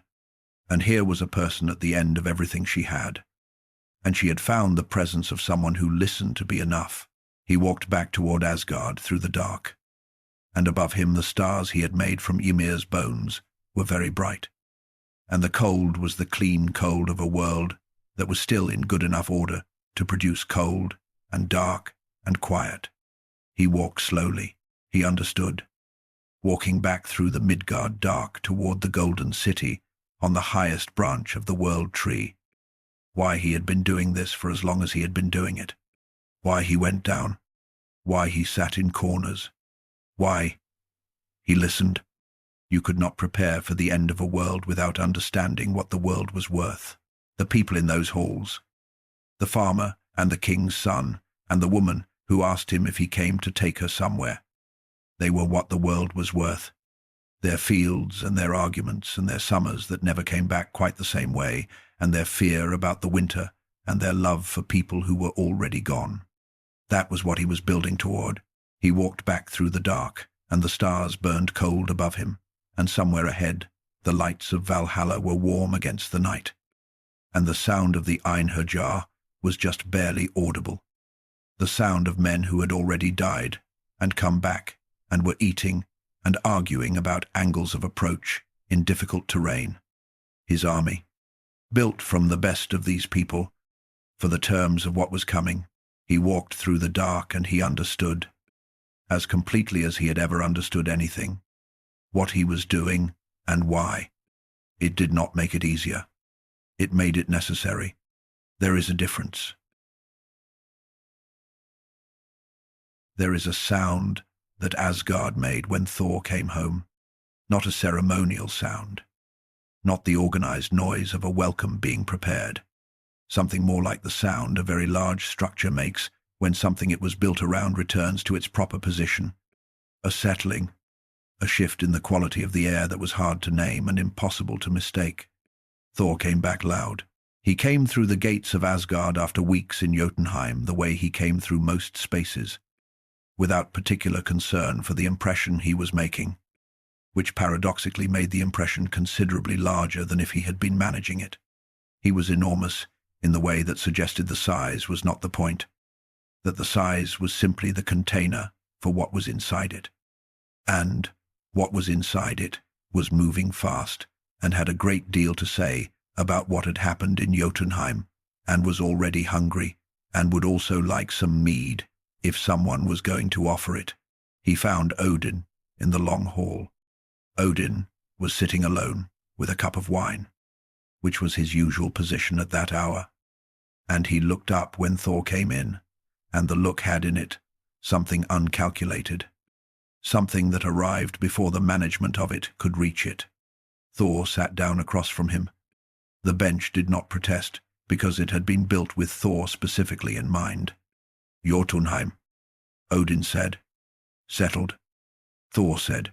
He accepted a cup that appeared in the way cups appeared when Thor sat down in a hall, and drank from it without stopping to assess the quality. He described what had happened in Jotunheim in the way he described everything, with total confidence in the sequence of events and complete disregard for the parts that were not about the action. He had gone. There had been giants. The giants had behaved in the way that giants behave when they believe the situation favors them. Then the situation had not favored them. Odin listened. He listened in the specific way he listened to Thor, which was different from how he listened to most things. With most things, he listened the way a man reads a map, tracking the information, noting the implications. With Thor, he listened the way you listen to something that is not giving you information, but giving you something else. Something that did not have a precise name, but that he recognized when it was present and noticed when it was not. Thor was completely himself.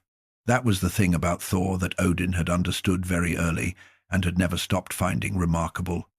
In a world full of beings who were managing their presentation, who were aware of how they were perceived and making decisions about that perception, Thor was simply himself in the most unmediated way that a being could be itself. He did not calculate. He did not weigh. He looked at a situation and understood it in terms of what needed to be done, and then he did that thing with everything he had. He was not innocent. He had been in enough battles and made enough decisions in difficult circumstances that innocence was not the right word. It was something more specific than innocence. He was direct in the way that water is wet, as a property of his nature, rather than a decision he made. Odin had spent his entire existence in the condition of complexity, layers of intention and understanding and management and long-view calculation. Everything he did existing inside, an awareness of how it connected to everything else and what it meant in the context of what was coming. He had paid 2 enormous prices for the capacity to see more clearly. And what seeing more clearly had given him was more complexity, more layers, more awareness of the connections and implications and the shape of things that most beings could not see. Thor had none of that.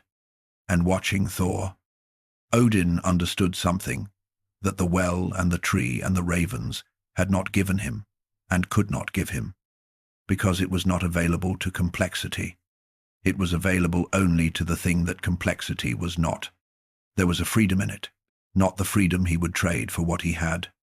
The things he knew were necessary, and he had paid for them because they were necessary, and he did not regret paying.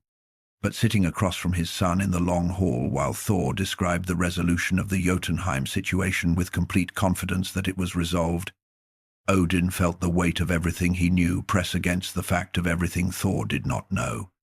Thor did not know what was coming for him specifically. He knew the word Ragnarok, the way he knew the words for winter and battle and death, as a reality of the world, present and not a surprise. But he did not carry the specific knowledge that Odin carried, the particular accounting of who would face what and how it would unfold. Odin had not told him. He had thought about telling him. He had considered it carefully and from multiple angles. He had concluded, each time, that the knowing would not change what Thor was and would remove something that made what Thor was valuable. The directness, the capacity to go to Jotunheim and handle what was there and come back and describe it with complete confidence. Those things lived in the not knowing. The knowing would put layers over them. Thor was the instrument that needed to remain uncomplicated to function correctly. Odin had decided that it was the right decision given everything he understood about what was coming and what was needed. It was also the decision of a father who could not bring himself to tell his son what was waiting. Those 2 things were the same decision. Thor was still talking. He had moved from the main events of Jotunheim to something smaller. A bridge he had seen on the way back that needed rebuilding. Some arrangement he had made with the people near it. He described this with the same total investment he brought to everything. Because to Thor there was no hierarchy of importance in the way there was to beings who thought about significance. What was in front of him was what mattered. The bridge was as real as the giants. Odin listened. He was thinking about a morning that had not arrived yet. A morning he had seen the outline of, in the water, of Mimir's well. A morning when the sky would look different, and Thor would take up Mjolnir with exactly the same total investment he brought to everything and go out to meet what was coming. He thought about 9 steps. After what had to be done was done. 9 steps was what remained. 9 steps was how far Thor would walk before the venom of the great serpent, Jörmungandr, did what it was going to do. 9 steps. He looked at his son, who was laughing now at something in his own story about the bridge, a detail that was apparently funnier than the Jotunheim giants had been. And the laugh was enormous and real and entirely unmanaged. Odin reached across the table and put his hand on Thor's arm. Briefly, the way fathers do when they want to make contact without making it a thing that needs to be discussed. Thor looked at him, slightly surprised at the interruption. "Well done," Odin said. "In Jotunheim." Thor accepted this with the uncomplicated pleasure of someone who does not spend a great deal of time needing approval, but finds it pleasant when it arrives. "There are more," Thor said. "There are always more." "Yes," Odin said. Thor went back to the bridge story. Odin picked up his wine. He sat with his son in the warm hall and let the time be what it was, which was real and present, and not yet the thing it was going to become.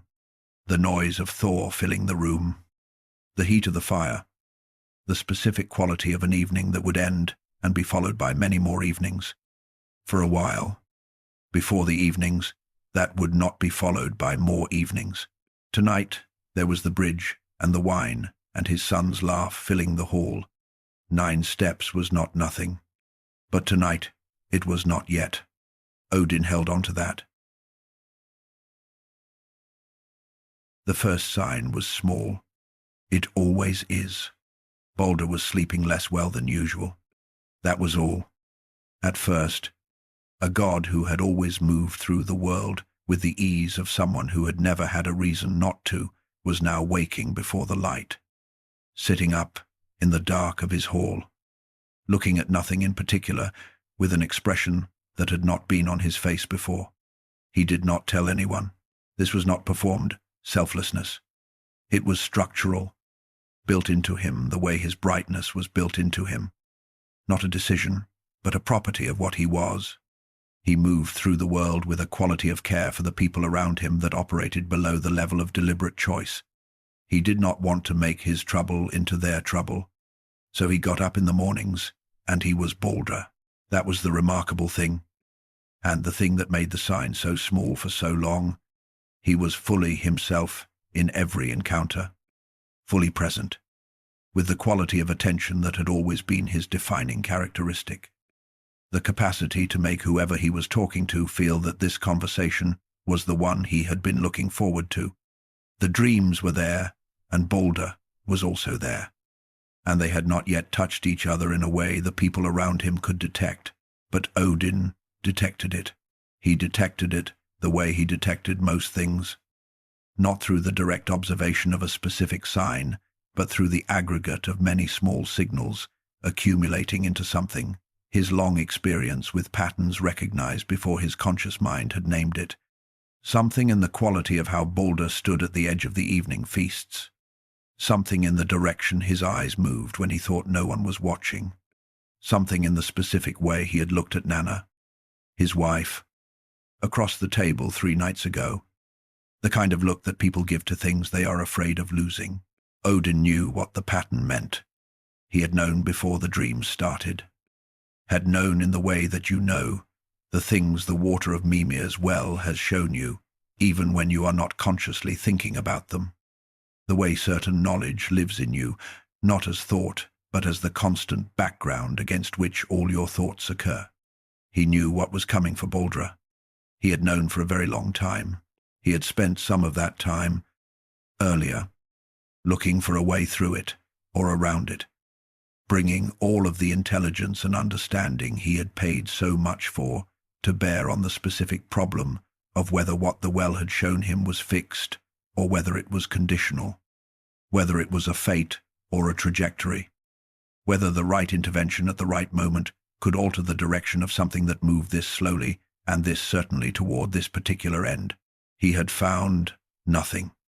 The shape of what was coming for Baldr was not the shape of a problem that had a solution. It was the shape of something that was going to happen. And the difference between those two shapes, between the problem and the fate, was something that all his accumulated understanding had given him the clarity to see without giving him the power to change. He watched his son across the hall on the night that Frigg first noticed. Frigg was sitting near the end of the long table doing what she always did at these gatherings, which was be present in every direction simultaneously, tracking the room with the complete attention of someone who loves what they are tracking and wants to know how every part of it is doing. She never appeared to be watching. She missed nothing. She found the low point in Baldr. Odin saw the moment she found it, because he saw the moment she went still. Just for a fraction of a moment, just the briefest interruption in the quality of her presence in the room. She went still. She looked at Baldr from across the hall with the specific look of a mother whose body has registered something before her mind has named it. Then she looked at Odin. Across the room, across the noise and the light and all the people between them. She looked at him the way she looked at him when she knew something and he knew something, and the something they both knew was the same thing, and neither of them was going to say it in a room full of people who did not need to know it yet. He met her eyes. He looked back at her with the one grey eye that people found hard to hold, and she held it without difficulty, because she had always been the one being in the 9 realms who could look at what he was completely and not look away. A long moment. Then she looked back at Baldr. Later that night, after the hall had emptied and the fires had burned low, Frigg came and sat across from him. She sat down with the complete economy of movement of someone who has no energy to spend on performance, who is here to do something and is doing it. "Tell me," she said. He looked at her. "Tell me what you know," she said. Her voice was even.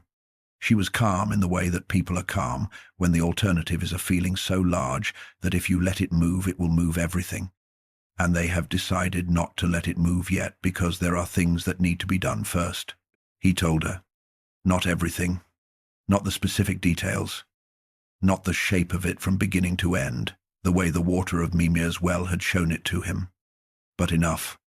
Enough for her to know the direction of it. The quality of it. What it was, and approximately what it meant. She listened, without interruption. When he finished, she was quiet for a moment. "How long have you known?" she asked. "Long," he said. She nodded. A single nod. Not agreement, but acknowledgement. The recognition of a fact, rather than acceptance of a judgment. She stood up. He could see it in the way she stood. The specific quality of resolution that she had, the directness of a person who has received information and is immediately converting it into action, because action is what is available to her, and she is going to use what is available. "Frigg," he said. She looked at him. He did not have anything to say that would help. He knew that. He said her name anyway, because it was the only thing he had. And sometimes the only thing you have is the name of the person you cannot help. She looked at him for a moment with the look that saw all the way through everything he was, through the All-Father, and the throne, and the ravens, and the one grey eye, and the long calculation, all the way through to what was underneath all of it, the thing that had been there before any of it was built and was still there. Then she walked out into the night. He sat alone in the empty hall. Outside, one of the ravens shifted on its perch in the dark. He did not send it out. He sat with the quiet and the low fire and the knowledge that Frigg was somewhere in the night beginning what she was going to do. And he knew what she was going to do. And he knew how it would go. And he sat with knowing that the way he sat with all the things he knew that could not be changed. The hall was very still. Baldr was sleeping somewhere in Asgard. For now, he was sleeping, and the question that sat in the empty hall with Odin, the one that did not have an answer, in the runes or in Mimir's well, or in anything the ravens had ever brought back, was not whether what was coming could be stopped. He knew it could not. The question was what it meant to know that, and to love someone anyway, and to sit in the empty hall in the dark and breathe. He sat with it. Outside, the night moved on toward morning. She started with the ash trees, not because they were the most important or the most dangerous. She started with them because they were nearest. Because starting with the thing closest to you is how you begin a task so large that thinking about all of it at once would stop you before you moved. She stood at the edge of the grove in the dark and spoke to them directly, without ceremony. Because ceremony was for occasions that required the distance ceremony provides, and this was not that kind of occasion. She asked them to promise. The ash trees considered her request in the way of very old trees that have been present through enough of the world's history to have opinions about it. Then they promised. She moved on. She went to the oak trees and the elm trees and the birch, to the trees that grew in the lowlands and the trees that grew at elevation, where the wind was constant and the soil was thin, and life required a stubbornness that flatland trees did not need to develop. She went to each kind and asked, and each kind, in its particular way, promised. Then she went to the stones. The stones were easier in some ways and harder in others. A stone does not wonder about the implications of a promise or whether the promise conflicts with some other commitment. A stone either is or is not. And she found most of them willing to be the kind of stone that had made this particular promise. The iron was harder. Iron had a quality the other materials did not have, a kind of latent intensity, the memory of the fire that had made it into what it was. When she asked the iron to promise, the iron required more of her than the trees had required, more specificity, more of a real conversation about what exactly was being asked. She worked through it.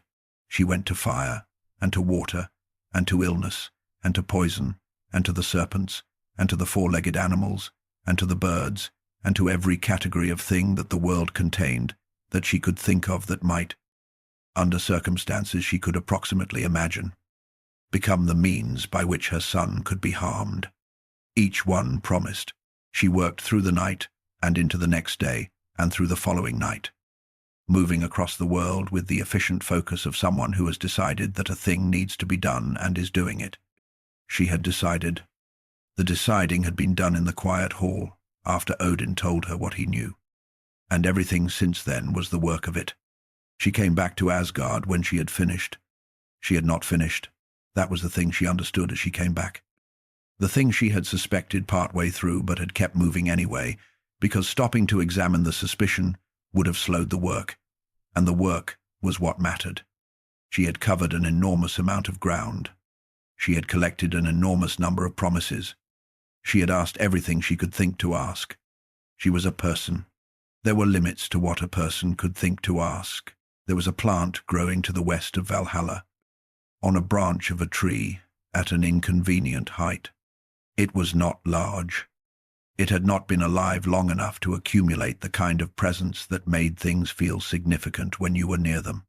It was young and small and particular, not part of a family of things she had addressed, but a specific thing in a specific place. She had looked at it on the way past. She had thought, with the part of the mind that is managing a very large task and therefore running constant decisions about what requires attention, that it was too young and too small to have developed the capacity to harm anything. She had kept moving. She did not go back to it, she told herself later, in the quiet of her own accounting, that the oversight had been genuine, that she had looked and made an assessment, and the assessment had been wrong, but had been made in good faith, had been the best judgment available to her in the moment she had to make it. That was true. She had been doing this for more than a day without sleep, and the mind, under those conditions, makes decisions differently than it does when rested. It takes shortcuts it would not otherwise take. Both things were true. The assessment was honest, and it was wrong. She came back to Asgard in the long light of the early morning and told Odin what she had done, and he listened without comment and nodded. That was all. She was very tired. She slept, and in Asgard. After she had slept, and the news of what she had accomplished moved through the gods, the way good news moves through a community that badly needs some. The games began. They gathered in the open field before the great hall, the gods of Asgard, and they discovered what it meant to have a being among them who could not be harmed. They threw things at Baldr, hammers and arrows and rocks and spears and whatever else was available, and everything bounced off and clattered to the ground, and Baldr stood in the middle of it and laughed. The laughing was real. That was the thing that made it. Baldr standing in the middle of everything they could throw at him, laughing with the full sound of someone who has been carrying something heavy and has just been told he can set it down, and the relief in that sound spreading outward through everyone watching until the whole field was loud with something that felt very much like joy.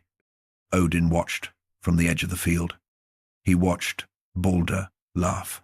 He watched the gods throw spears at his son with gleeful abandon, and he watched everything bounce off, and he watched the relief expressing itself as the kind of happiness that groups of people experience when a fear that had been quietly accumulating is suddenly and conclusively disproven.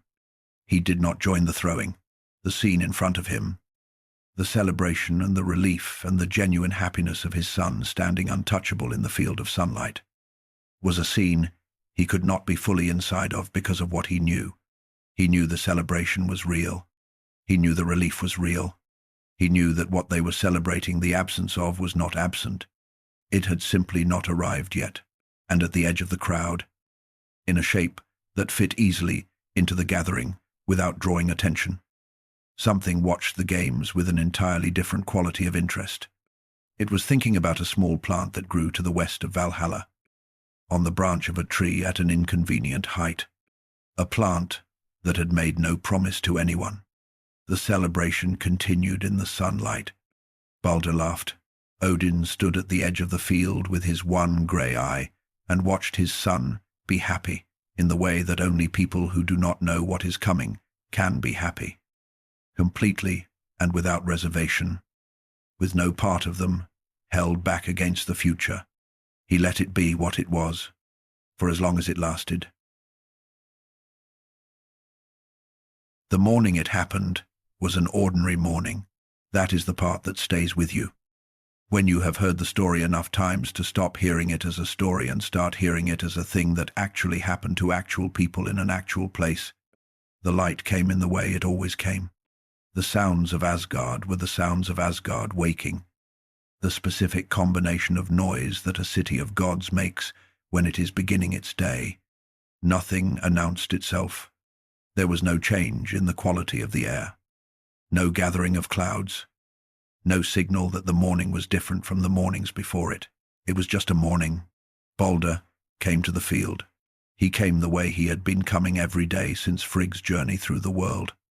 With the ease of a person who has been given back something he was afraid of losing. The dreams had not gone away entirely. He had told Nanna that much. But they had become quieter, pushed back by the concrete proof of what Frigg had accomplished, and by the daily evidence of the games, that whatever the dreams had been showing him was not the current condition of things. He arrived in the field, and the gods were already there, already in the mood that the games had created over the preceding days, which was something between play and relief expressed as play. The gathering and the throwing and the bouncing off and the collective sound of pleasure at the proof. Again, that it still held. He stood in the middle of the field. Someone threw something at him. It bounced off. The sound that produced, the sound of the crowd, was the same sound it had been every morning. At the edge of the crowd, Hertha stood. He was always at the edge. He had always been at the edge of the things that required sight to participate in, because Hertha had been born blind, and the games in the field were a sighted thing, requiring you to aim and throw and watch the result, and none of that was available to him. He stood where the sounds reached him clearly, and knew from the sounds that it was going well. And that was enough. And it was also not enough, in the way that the sufficient thing and the thing you actually want are not always the same thing. He was standing in his usual position when someone came and stood beside him. The voice was unfamiliar in the way. A voice is unfamiliar when it belongs to someone you have heard before in a different context. Someone whose voice you know from a distance and are now hearing up close for the first time. The voice asked him why he was not throwing. He explained. He was blind. He could not aim. He had nothing to throw. The voice said it seemed a shame, given the occasion, that Baldr should have everyone's participation, that it would be a meaningful thing, for Hother to be part of it. Hother said again that he had nothing to throw. The voice said it had something he could use, something small, and it placed something in his hand. It was small, lighter than he expected. He could feel the particular texture of it, thin stems and small leaves. Something that had not been alive very long. The voice told him which direction to throw. He trusted the direction because there was no reason not to. Because a blind man in a crowd relies on the information available to him, and the information available was that someone was telling him which direction and had no obvious reason to tell him wrong. He threw. He heard it leave his hand. He waited for the sound he had been hearing all morning. The sound that had been so consistent over these days that he had stopped consciously registering it and was registering only its absence. The bounce, the collective sound of it, still holding. The bounce did not come. There was a different sound instead. And then there was no sound at all. The silence that followed was not the silence of a crowd that has decided together to be quiet. It was the silence that falls on a group of people simultaneously, without coordination, because what has happened has reached into each of them at the same moment and temporarily shut down everything that was not the receiving of what had just happened. The sound that broke the silence first was not a word. Baldr fell. After him fell Nanna, not from a weapon, from the specific kind of interior event that happens when the center of something gives way and everything organized around that center goes with it. She had been alive in the morning and she was gone by the afternoon, and the stories accept this as a complete explanation, which it is. For anyone who has ever organized a significant portion of themselves around another person and had that person suddenly not be there. Odin was in the field. He was always in the field now, watching from the edge, at a slight distance, the position he occupied when he needed to observe without being inside the thing he was observing. He was there when it happened. He had known it was going to happen. Not today, specifically. Not this morning. Not this particular throw. Not these exact conditions. He had known the shape of it, the direction of it, and the broad outline had said that it was coming. And he had built into himself the expectation of the thing, without building into himself the specific knowledge of the exact morning when the expectation would become the event. The morning had arrived. He stood at the edge of the field and he watched it, and the watching was not something he did from behind the long view, not something he processed through the layers of strategy and preparation and the calculation of what this meant for what came next. He was just there, just a being in a place where something was happening, receiving what was happening without the distance he usually kept between himself and the things he received. The distance was not available. He walked across the field. He walked through the silence and through the people standing in the silence, and none of them looked at him because they were all looking at the same thing. And the thing they were looking at was on the ground, in the middle of the field. He stood over his son. He had looked at Baldr 10,000 times. He had watched him grow into what he became, had watched the brightness of him accumulate over the years into the thing that made rooms feel different when he was in them. He had watched him laugh in this field every morning for the past days with the happiness of a person who had been given back something he was afraid of losing. He looked at him now. He did not do anything for a long moment. Then he crouched down beside him. He said something. He said it quietly, in the voice he used when he was not the All-Father. The voice underneath the All-Father. and no one who was standing in that field heard what he said. The stories do not record it. The stories say only that he whispered something in Baldr's ear before the funeral preparations began, and that what he said was not heard by anyone who was there and has not been known since. There are guesses. Scholars who have spent long years with the old texts have guesses about what the word or the name or the promise might have been. The stories do not say. He stood up. He did what needed to be done next. Because there was always something that needed to be done next, and the doing of it was what kept you moving. And movement was what was available to him. He arranged the funeral. He sent Hermod riding to Helheim, on Sleipnir, to ask for Baldr's return. He managed the grief of everyone around him, with the competence of someone who has had to manage everything for a very long time, and whose competence does not desert him, even when competence is the wrong word for what is happening. The ship, Hringhorni, was the largest ship in existence. They brought it to shore, and it took everything available, divine and otherwise, to move it. A giantess named Hirokin arrived on a wolf, bridled with vipers, and she moved the ship with one push. The ship that nothing else could move. And it scraped across the ground into the water. They placed Baldr on it. They placed Nanna beside him. His horse, still armored, was placed on the ship with him. His weapons, the things that would be useful in the world he was going to.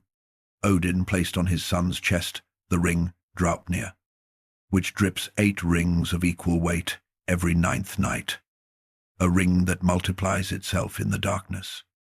A ring that is the opposite of a thing that diminishes. He placed it there without ceremony, personally, without performance. Then he stood back. The torch was brought. The gods wept. The old record of Baldr's funeral is specific about the weeping in a way that suggests the person recording it wanted. It understood that this was not restrained ceremonial grief, but real grief. The kind that does not wait for permission and does not organize itself around the expectations of the occasion. The frost giants who had come to witness wept. The grief was large enough to reach things that do not usually grieve. Odin did not weep. He stood at the water's edge and watched the ship move out from shore with the torch taking hold, finding the sail, finding the mast, moving across the deck in the way that fire moves when it has been given a large amount of material and time and wind to help it. The ship moved out across the water. The light from it was visible for a long time. He stood there until it was not visible anymore. The gods who had been standing near him had quietly moved away. Because there are moments when the person you are standing near needs to not have you standing near them, and knowing when that is true is one of the more important things a person can know. They had moved away. He stood alone at the water's edge. The water was moving in the ordinary way that water moves, going about its business, indifferent to what had just occurred on its surface. The stars he had made from Ymir's bones were out in the sky above, doing the same thing they had always done. He stood there for a long time. He had known for a long time, and he had prepared for everything he could prepare for, and he had made the decisions that needed to be made, and he had managed the world with the care and the long view and the total investment of everything. He had accumulated, and his son was on a burning ship moving away across the water. And the water was indifferent, and the stars were unchanged, and the world was continuing. He had known. It had not helped. That was the thing underneath everything. The thing that all his accumulated understanding had been pointing at from every direction for as long as he had been accumulating it. Knowing did not mean preventing. Knowing did not mean not feeling the thing you knew was coming when it came. Knowing did not close the distance between understanding and the specific weight of standing at the edge of the water, watching the fire move away from you. He stood there until the cold from the water was the only thing he was registering. Then he turned and walked back toward Asgard. There was a great deal to do. There always was. He walked. Loki had built himself a house in the mountains, in a place where 4 rivers met. 4 rivers meant 4 directions, 4 ways out. And Loki had always been someone who thought about exits, not because he was planning to use them, but because knowing they existed made it possible to stay somewhere without feeling trapped. He had spent the days since the field in the form of a salmon in the river below the house, lying in the current with the cold water moving past him, being the thing least likely to be recognized as what he was. He spent the nights in the house. He was in the house on the evening when Odin found him from Hallidskalf, sitting by a fire that was small and practical, the fire of someone who wants warmth rather than light, doing something that the old stories mentioned specifically. He was making a net. His hands moved automatically, tying the knots with the ease of someone doing what their hands know how to do while the mind is somewhere else entirely. And his mind was somewhere else, in the specific sequence of choices that had led from the field with the games to this house in the mountains to this fire. When he heard the sound of something approaching, he threw the net into the fire. He transformed into a salmon and was in the river before the approaching sound resolved into what it was. He almost got away. He very nearly cleared the nets they had made from the burned impression his original net had left in the ashes, working from the shape of the thing he had tried to destroy. What Loki had thrown into the fire to prevent his capture became the exact shape of the thing that captured him, his own design. Red from the ash, used against him. They caught him at the waterfall. He came out of the water as himself and stood on the bank and looked at the gods who had come for him and did not speak first. He waited. There was no running now. He had known, somewhere in the part of him that knew things, that this was how it would go, not on this specific morning at this specific waterfall, but this, the general shape of this, the coming of the gods, and the moment when what had been done at the field resolved into what would come after it. What came after it was underground, in a cave, in the deep rock beneath the mountains, in the dark and the cold, and the particular quality of a place where no light reached, and no light was expected to reach. They bound him to 3 stones, set in the floor, one under his shoulders, one under his hips, one under his knees. They used the intestines of his son Nafi for the binding, which the stories tell without flinching, because they are not trying to make this comfortable. They are telling you what it cost, what the accounting looked like, what the terms of consequence were in a world where consequences were taken this seriously. A serpent was fixed to the ceiling above his face. It dripped venom. The venom landed, and the reaction to the venom was the specific kind of pain that takes over the entire body and leaves no room for anything else.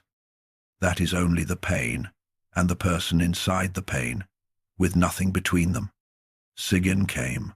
She was Loki's wife, the one who stayed, not because she did not understand what he had done, or because she did not feel what the rest of Asgard felt about what he had done, but because she had made a commitment, and she was the kind of person who honors the commitments she has made even when honoring them is the hardest available option. She brought a bowl. She held it above his face to catch the venom before it landed. She held it there for as long as she could hold it, which meant until it was full, and then she had to carry it away to empty it. And in the moment when she turned away and walked to empty the bowl, the venom fell uninterrupted, and Loki moved in the way that things move when they are in that kind of pain, and there is nothing to move against except the binding. And the movement of something bound that cannot be unbound shook the ground above the cave. And the shaking was what the people above felt as earthquakes and understood as something else, because they did not know what was below them. She came back with the empty bowl and held it above him again. She did this for a time that the stories do not measure, which is the right way to handle a duration that is defined by endurance rather than events. Odin knew where the cave was. He knew what was in it. He knew what Sigyn was doing in the dark below the mountain. The returning, and the bowl, and the moment of turning away, and the moment of coming back. He knew it because the earthquakes were in the Raven's reports, and he had listened to those descriptions and understood their source. He did not go to the cave. He had made the decision that resulted in the cave. The decision had been made with the same clarity he brought to decisions, which was complete and direct. What Loki had done had a consequence, and the consequence was the cave, and Odin had not been separate from that. He also did not send anyone to the cave. This is the part of the story that is hardest to hold. He knew what was in the cave, and he knew what was happening in the cave, and he did not send anyone to change what was happening in the cave.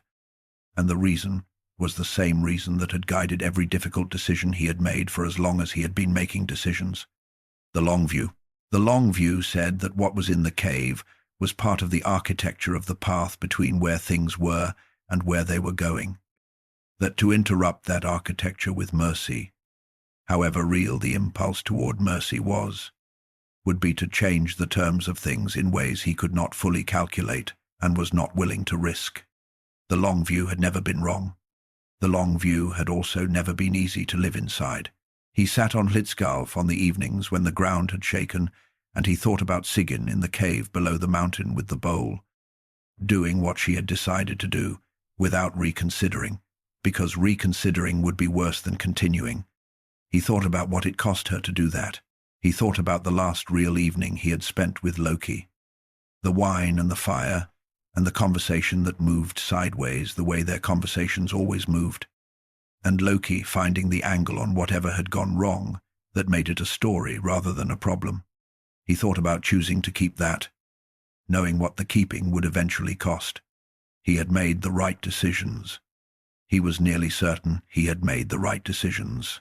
Nearly was the word that sat in the place where certainty used to be.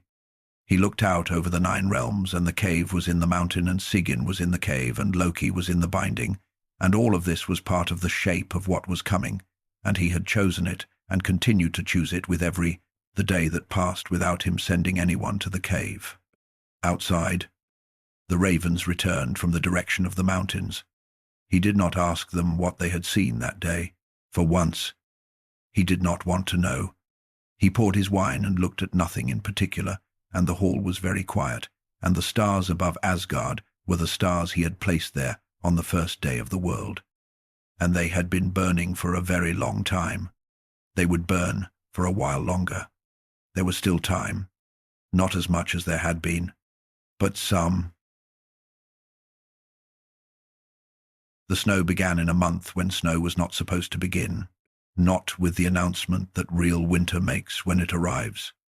The sudden dropping of temperature, and the sky changing color, and the world making a deliberate shift into its cold mode. It began tentatively, ambiguously, in a way that allowed for alternate interpretations. It could be an early frost. It could be a cold spell that would pass. It could be the weather doing what weather does, varying without warning, and then returning to the usual range after a period of unusualness. The cold did not return to the usual range. It settled. The farmers in Midgard watched their fields with the attention that people who depend on the land give to the land when the land is behaving unexpectedly. They noted the snow. They noted that it did not melt when it usually would have. They noted that the cold that came with it did not ease in the way that early cold usually eases. The brief, warmer afternoon. The sense of the season negotiating with itself before settling into its proper register. The cold did not negotiate. Winter arrived in full, and there was nothing unusual about a winter arriving in full except the timing, which was wrong by enough to be noticed but not wrong by enough to be certain of. The farmers told each other it was a hard year. They had had hard years before. They tightened their belts in the specific way of people who have learned to accommodate difficulty without collapsing around it. And they managed. Spring did not come, not on the schedule that spring had always kept, not in the way that living in a world with seasons means learning to expect the pattern with the confidence of someone who has seen it happen enough times to stop doubting it will happen again. The date when spring should have been apparent came and went, and the cold continued, and the snow that had been on the ground since the wrong month was still on the ground, and the light was still the flat grey light of winter. They were still standing outside in the cold, looking at where their crops should have been when the second winter arrived. Without a summer between. The conversation changed. It moved from the language of a hard year to a language that did not have comfortable words available for it, that kept reaching for what it was trying to say and finding the available words inadequate. People who had been neighbors for generations found the sharing becoming impossible under conditions where what was available was not enough for two. The relationships that ordinary life is built on, the commitments and obligations and the quiet trust that things will work in the usual way because they always have. Those things began to fail, not from malice, but from the pressure of a world that had stopped providing the conditions they were built to operate within. The old word for it was Fimble winter. 3 winters back to back. The cold accumulating without interruption. The world becoming less able to support the things it had been supporting, as the cold worked its way into systems that had been built around the expectation of relief that did not come. Odin watched from Hillitskjalf. He watched, and the ravens came back with their reports, and the reports assembled a picture that he had been building for a long time. Layer by layer, morning after morning. The picture of a world moving through the sequence of events that the water of Mimir's well had shown him in the dark at the bottom of the root of Yggdrasil. He had known this was coming. He had prepared for it. The preparation did not make the watching easier. Valhalla was full. The Einherjar trained every morning on the plains of Asgard with the intensity of men who had been doing this for centuries, who had died once and come back, and had used the coming back to become better at the thing that had killed them. They were ready in every way that readiness could be achieved. He looked at the hall in the evenings, at the shields on the roof catching what little light there was, and he thought about the morning when those shields would need to come down. The tree was worse. Hugin and Munin brought reports from the roots, and the news confirmed what the arithmetic had been showing him for a long time. The gnawing had been going on since before the world had a history to speak of. The rate had been increasing. The combination of those two facts produced a trajectory that required nothing from him except the willingness to look at it directly. He looked at it directly. He had always looked at difficult things directly. It was not easier for him than for anyone else.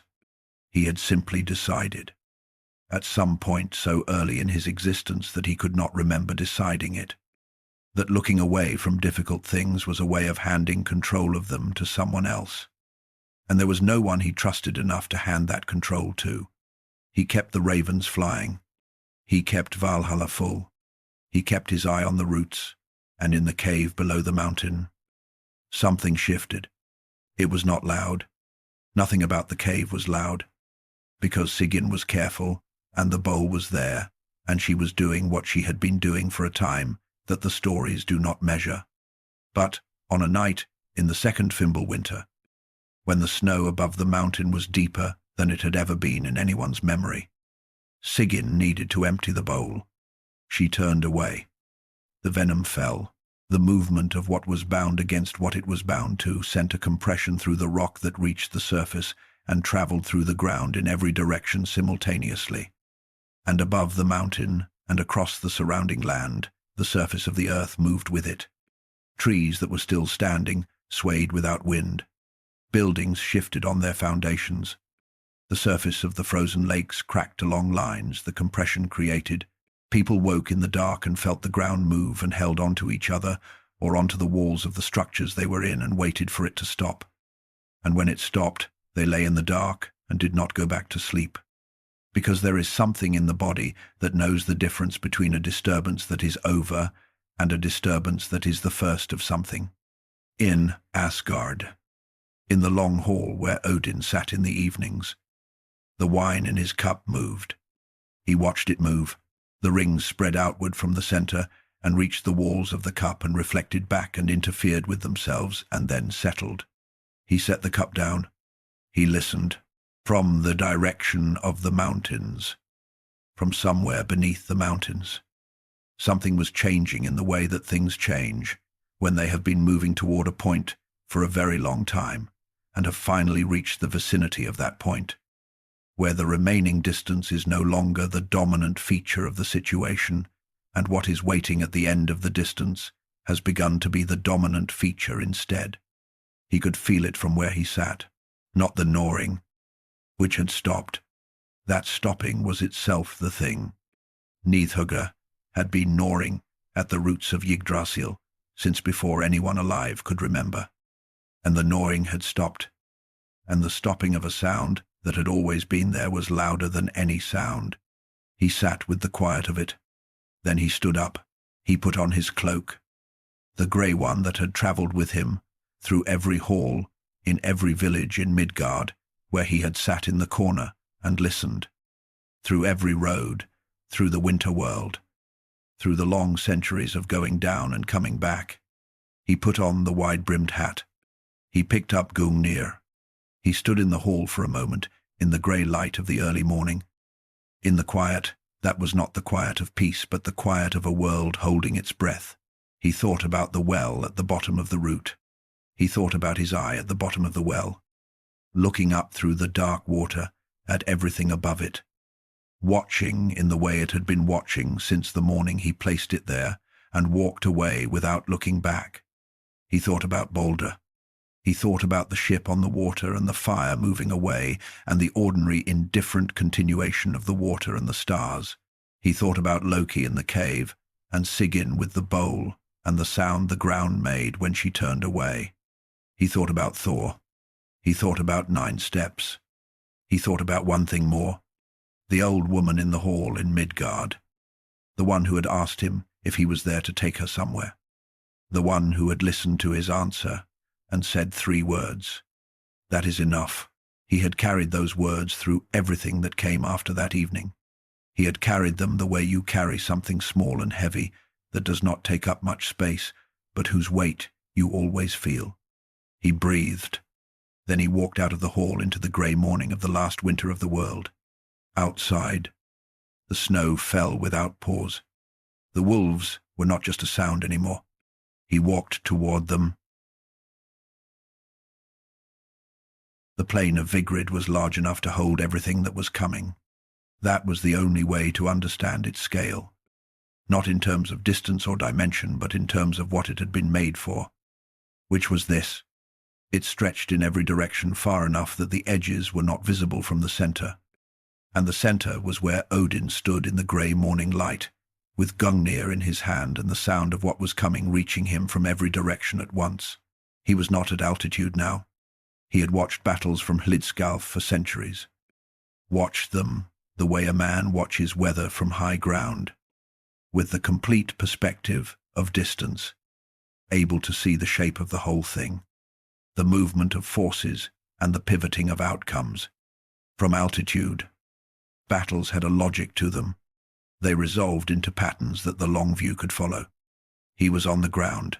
The ground of Vigrid was cold beneath his feet, in the way of ground that has been frozen for 3 winters without relief, that has lost the memory of being otherwise. It received the weight of what stood on it without the yielding that living ground provides. Solid in the way of something that has given up flexibility in exchange for endurance. He looked across the plain. The Einherjar were there. 540 doors worth of the best fighters who had ever lived, arranged across the plain in the formations that centuries of daily combat had made instinctive to them. They were ready. He had made them ready. He had built the hall and calculated the doors and fed them every night and watched them fight every morning for longer than most things had existed. And they were standing on the plain of Vigrid in the grey light of the last morning of the world. And they were ready. He turned to face the direction the wolf would come from. Fenrir came out of the dark the way certain things come out of the dark. Not as an emergence from one condition into another, but as a revelation.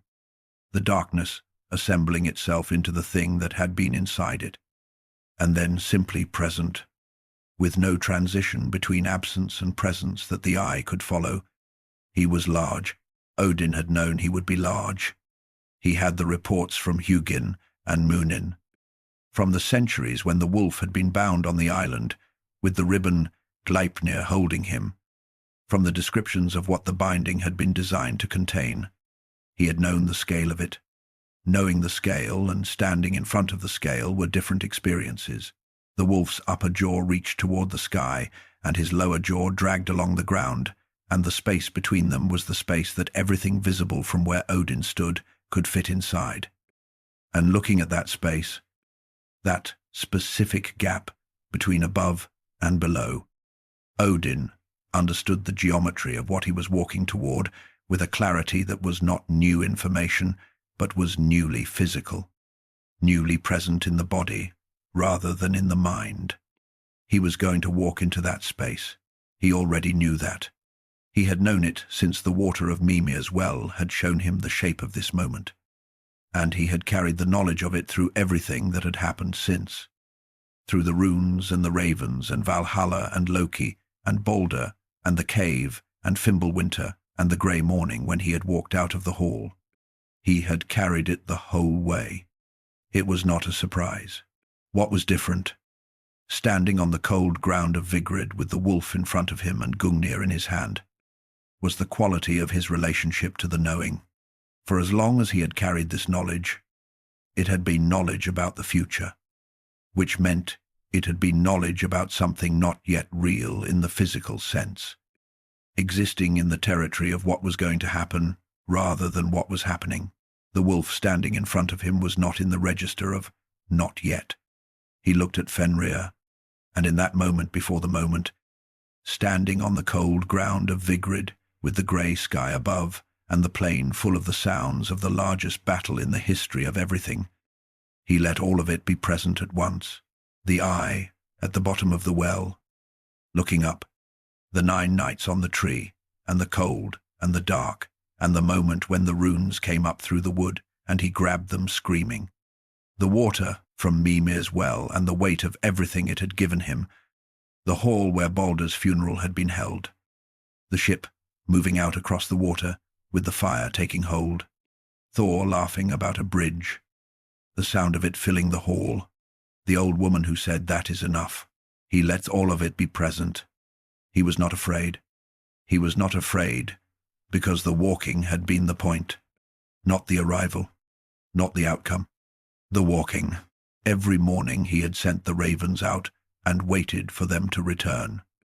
Every decision in Valhalla, every winter in Midgard, where he had sat in the corner of a hall and listened, every moment at the base of Yggdrasil with his hand on the warm bark, every cup of wine across the fire from Loki, every evening watching Thor be entirely himself, every night sitting alone in the hall with what he knew and choosing to continue anyway. All of it had been the walking. All of it had mattered because he had done it in full knowledge of where it led, and had done it anyway. Completely. Without the comfort of not knowing. The walking had been the point. He raised Gungnir. The wolf moved, and Odin moved with him, into the space between the jaw that touched the sky and the jaw that dragged along the ground, with the spear in his hand and the ravens somewhere above, in the smoke and noise of everything happening simultaneously across the plain. The spear flew. The space closed. The old stories say the wolf swallowed him. They do not linger there. They move past it the way you move past certain things. Quickly, without looking directly. Because some things are not improved by description. Somewhere across the plain. Thor faced the great serpent Jormungandr and did what Thor did, which was meet what was in front of him with everything he had. And the serpent died. And Thor walked 9 steps in the venom and fell. And 9 steps was what the stories had always said it would be. And it was, somewhere across the plain. The fire of Surtur was already building toward the burning that would take everything that was left of the world that Odin and his brothers had made from the body of the first giant on the first morning of everything. And in the silence that followed the wolf and the spear, Vidar crossed the plain. He was the sun who did not speak, the god of the wide plain and the silence of the forest, the one who had been growing into the shape of this moment for the length of his entire life, oriented toward it the way a plant is oriented toward light, not by choosing it exactly, but by being what he was in the conditions he was given. He placed his iron-soled boot on the lower jaw of the wolf. He took the upper jaw in his hands. He did what he had come to do. He did it in silence, which was the way Vidar did everything. And the silence was not the absence of feeling, but the presence of something too large for sound to carry. It was done. The plain of Vigrid settled into the quiet of aftermath, the specific silence of a place where something enormous has happened and the happening has finished. The smoke from Surtur's fire moved across it in long, slow drifts. The sky above was a color it had not been before. Not the color of any normal dawn or sunset, but something new, something the world had not produced before, because the world had not been in this condition before. The ravens, somewhere above the smoke, were circling. One of them called out, the specific sound that ravens make when they are moving between 2 points with purpose. When the flying is not exploration, but direction. Then the other. Then they were gone into the smoke and the new color of the sky, moving in the direction of whatever came next. The plain of Vigrid settled into its silence. The wolf was still, and, somewhere below the plain, beneath the ground of the world that was finishing, and the world that was about to begin, beneath the roots of Yggdrasil, in the dark water of the well that had been there since before the world had a history to speak of, something was looking up. It had always been looking up. It was looking up now. The world above the water was changing. But the eye at the bottom of the well had looked up through everything that had ever happened above it. From the morning it was placed there, through every choice and every loss, and every morning the ravens came back. And it was looking up still, whatever came next. It would look up through that too. Vidar stood alone on the plain of Vigrid. The smoke from Surtur's fire had moved through and past, and what remained was the particular quality of air that exists after a very large fire has burned through a place. Not clean exactly. Not the clean air of a world that has never been touched, but something closer to empty. Air that has had everything removed from it that could be removed, and is now simply what is left. He stood in it and looked at what was around him. The plain was large and quiet. The Einherjar who had fought here. The men from Valhalla. The best fighters who had ever lived.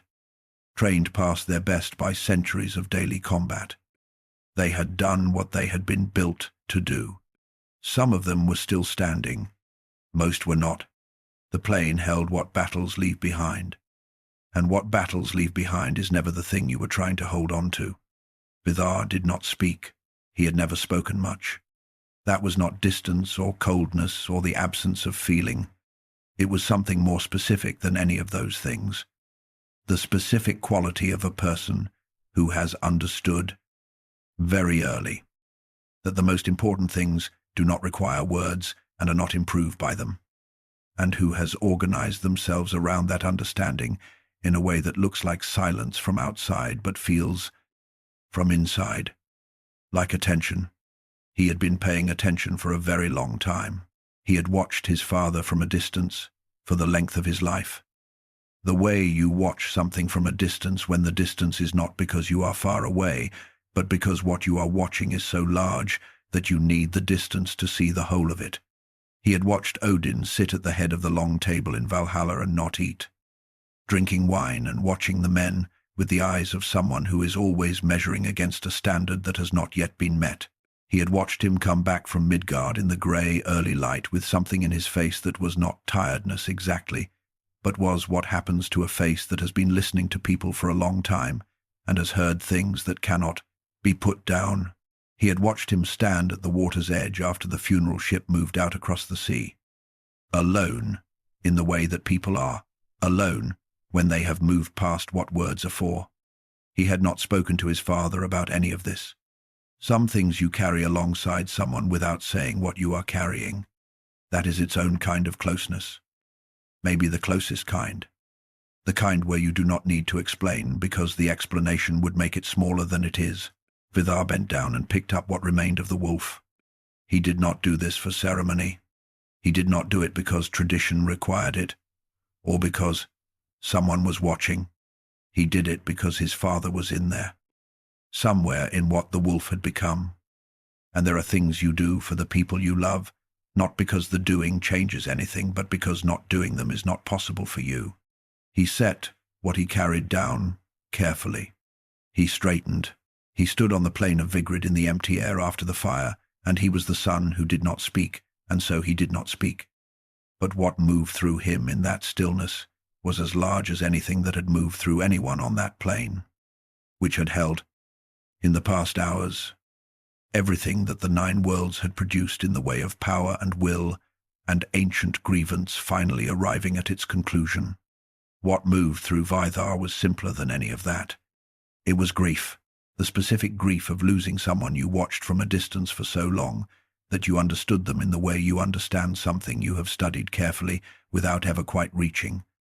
The grief of the distance closing finally and completely at the exact moment when reaching was no longer possible. He had always known this was coming. His father had made sure of that. Not by telling him directly, but by being what he was, which was a person who carried the future in him, the way the body carries an old wound. Always there, always shaping how he moved. You did not live around Odin for long without understanding that the long view was pointed somewhere specific, and that somewhere specific was not far away. Vidar had understood. He had made his own preparations in the way of a person who does not talk about what they are preparing for, but prepares thoroughly.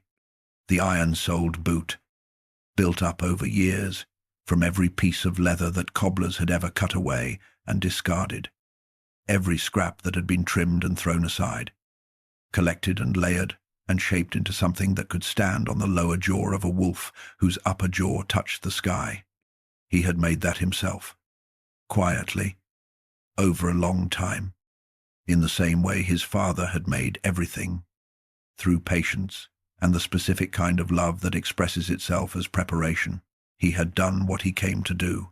He stood in the quiet of the plain and looked toward the east, where the sky was doing something it had not done before. Not the orange of sunrise, not the grey of the overcast sky that had been above Vigrid since before the battle started. Something between those things and beyond them both. A colour that had no name yet, because the world that had developed names for colours had just ended, and the world that would develop new names had not yet developed them. A new colour. In the sky, above what was left of everything. Vidar looked at it for a long time. Then he turned and walked away from the plain of Vigrid. The way that people walk when they have finished the thing they came to do, and there is nothing left to do in that place, and the place itself has nothing more to give them. He walked without looking back. His father had walked without looking back once, a long time ago, up the path, alongside the route of Yggdrasil, after leaving something irreplaceable in the water of a well, in the dark beneath the tree. Vidar had not been there for that, but he understood it, the way he understood most things about Odin, from a distance and completely, in the specific way of someone who has paid close attention for a very long time. You walked away from the things you had given. You did not look back, because looking back did not change what you had given and made the carrying of it harder. He walked. The plain behind him was quiet now in the specific way that the old world was going to be quiet from here on. The quietness of something that had been everything and was now finished, that had held the weight of every story and every choice and every consequence for longer than anything had a right to hold something that heavy, and had finally set it down. The new color in the sky ahead of him deepened as he walked toward it. It was morning, not the morning of the old world, not the kind of morning that followed from the night before and was connected to all the mornings before it by the unbroken chain of the world continuing. This was a different kind of morning, the kind that is not connected to what came before it, because what came before it is finished, and this is what comes after finished. He walked into it, and behind him, below the plain, below the ground of the old world that was finally resting, in the dark water of the well that had been there since before the world had a history to speak of. The eye was still looking up. The sea went down, slowly. That is what the old stories say. The sea receded, and the earth that had been beneath it rose, new and green, in a way that new things are green. The specific green of something that has not yet been anything and is therefore entirely available to become what the conditions make of it. The mountains were still there, the ones that had been made from Ymir's bones on the first day of the world. Standing in the same positions they had always stood, solid in the way of something built to support weight. They had been through Vigrid and the fire of Surtur and everything that the ending of the world had involved. And they were still standing, which is what you expect from things made of bones. The bones of the first giant, the one who had been the whole world before the world existed. Those bones had held up through the beginning and the middle and the end, and were holding up still. The sky was clear. 2 people walked out of a forest, a man and a woman. Their names, Lif and Lifthrasir, which translate roughly as life and the one who holds to life, which are the names you give to the 2 people who have to carry everything forward when everything needs to be carried forward. They had hidden in the forest of Hodmimi's Holt through Fimbulwinter, through the battle on the plain of Vigrid, through the fire of Surtur that had passed over the surface of the world, protected by the trees in the way that certain places are protected during certain events, by a quality of the place that the event cannot reach. They walked out into the new morning. They looked at what was there. The sea was still going down, or the earth was still coming up, or both simultaneously, in the way that when something large has ended, the world adjusts in multiple directions at once, nothing waiting for the other things to finish before beginning its own adjustment. The grass was already growing in the places where the ground was solid enough to receive it. The rivers were running, the same rivers that had always run from the same sources that had always fed them, because the rivers were older than Vigrid, and the water that ran in them had been running since before the world had any history to speak of. Lif looked at the man beside her. Lifthrasir looked at the world in front of them. They took the first steps away from the trees and into the open ground of what was coming next. The steps that were not a decision exactly, but more like the continuation of movement that had already been happening. The momentum of 2 people who had survived something and were now moving through the morning after it. The world that rose from the water was not the world that had gone under. It was its own thing. New, in the way that only things which have come after an ending can be new. Carrying the bones of the old world in its mountains and the water of the old world in its rivers, but wearing them differently. Lightly. The way the young wear the things that belonged to people they never knew. Not as weight, but as the simple fact of having come from somewhere. Odin was not there to see this. That is the simple fact of the end of this story. The fact that the story has been building toward since the first chapter, and that the story does not try to soften or explain away. The All-Father, the one-eyed wanderer, the god who had paid more for wisdom than anything else in the 9 realms, had ever paid for anything, and had carried that wisdom through. Every morning the ravens came back, and every night he sat alone in the hall with what he knew. Was not in the world that came after Vigrid. He had not come through. This is not a tragedy in the simple sense. Tragedies have a quality of waste to them, of potential unfulfilled, of something ending before it reached what it was moving toward. What happened to Odin was not that. He had reached what he was moving toward. He had moved toward it deliberately, with full knowledge of what it was, and he had arrived.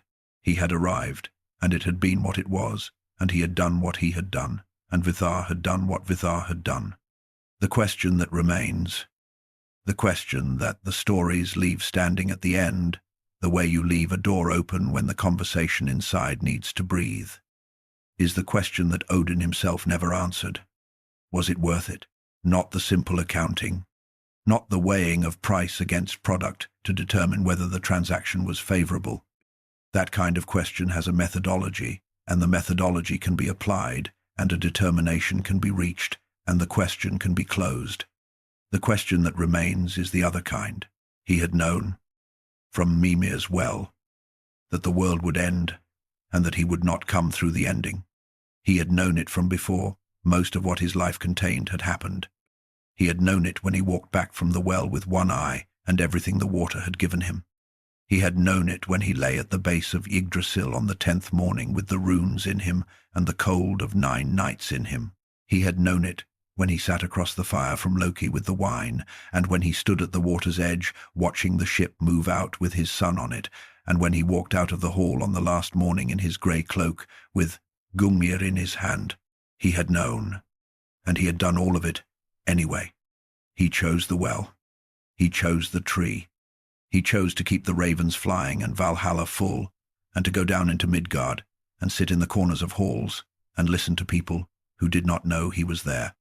He chose to sit with Thor in the warm hall and let the evening be what it was. He chose all of it. He chose to keep going in the full knowledge of where the going led, without the comfort of not knowing, with the complete and irreversible clarity that the water of Mimir's well provides to anyone willing to pay what the well asks. The choosing was the story, not the well, and not the tree, and not the ravens, and not Valhalla, and not even Baldr on the water. Though all of those things are in the story and matter in the story, the choosing was the story. The decision, made once and then made again every day for the length of an existence longer than anything else in the 9 realms, to continue doing what he was doing, in full knowledge of what it was for, and what it would cost, and where it would end. Lif and Lifthrasir walked out into the new morning. Above them, the sky was the clear sky of the new world. A raven called from somewhere that was not visible, not Hugin, and not Munin. Those ravens were with what was with them now. This was a different raven, one that had come from somewhere the fire had not reached, or was simply a raven in the new world, in the way that there are ravens in every world, because the conditions that produce ravens are conditions that worlds tend to produce. It was sitting in a tree at the edge of the forest. It watched the 2 people walk out into the new morning.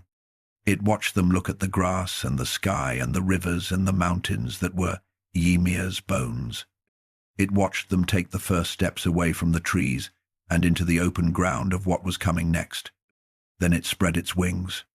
It lifted from the branch without urgency, with the unhurried quality of something that has somewhere to be and is going there at its own pace, and it flew out over the new world. It flew over the grass and over the rivers, and over the places where the sea had been and was no longer, over the mountains that were Ymir's bones, and over the new valleys between them, in the direction that ravens fly when they are not being sent by anyone, when the flying is their own. Below it, the new world continued its slow and thorough process of becoming. The rivers ran, the grass grew, the sky was clear in the way that the stories say it was clear, with the quality of clarity that belongs to a beginning, before the complications arrive, before the accumulation of history that every world accumulates when it has been going long enough to have some, and in the dark, below the mountains, beneath the roots of the tree that had survived what everything else had not survived, in the water of the well that had been there since before the world had a history to speak of. The eye was still looking up, through the dark water, through all that depth and stillness, looking up toward the world above it, the world that had been, the world that now was. The watching was the thing that connected them, not the bones of the mountains, though those were there, not the rivers, though those were there. The watching, the quality of attention that had been placed in the well on a morning so long ago that the world it had watched since then had ended, and a new world had taken its place, and was still there, still looking up, still asking in the way that things ask when they are patient enough to wait for the answer. The new world was morning, real morning, the first morning of the world that came after, with the light coming in low across the new earth and finding everything it touched. The mountains caught the light. They had been catching it since the first morning of the first world. They would catch it now, in the first morning of this one. They were Ymir's bones, and they had been through everything, and they were still standing, and the light was still finding them, somewhere above the well, somewhere in the new world, above the water. The raven was flying, and the morning, like all the mornings that had come before it, and all the mornings that would come after it, was open, entirely open, in the way that only things which are still asking can be, He had been right about that. He had been right about a great many things. And the eye at the bottom of the well, in the dark water, looking up through all that depth toward a world it could not see, but had never stopped watching. That eye was the last proof of it. Still there, still watching, still asking the question that had sent a one-eyed god walking through the snow toward a fire in a hall where no one knew his name. The question is still open. It has always been open. That was never a failure. That was the point.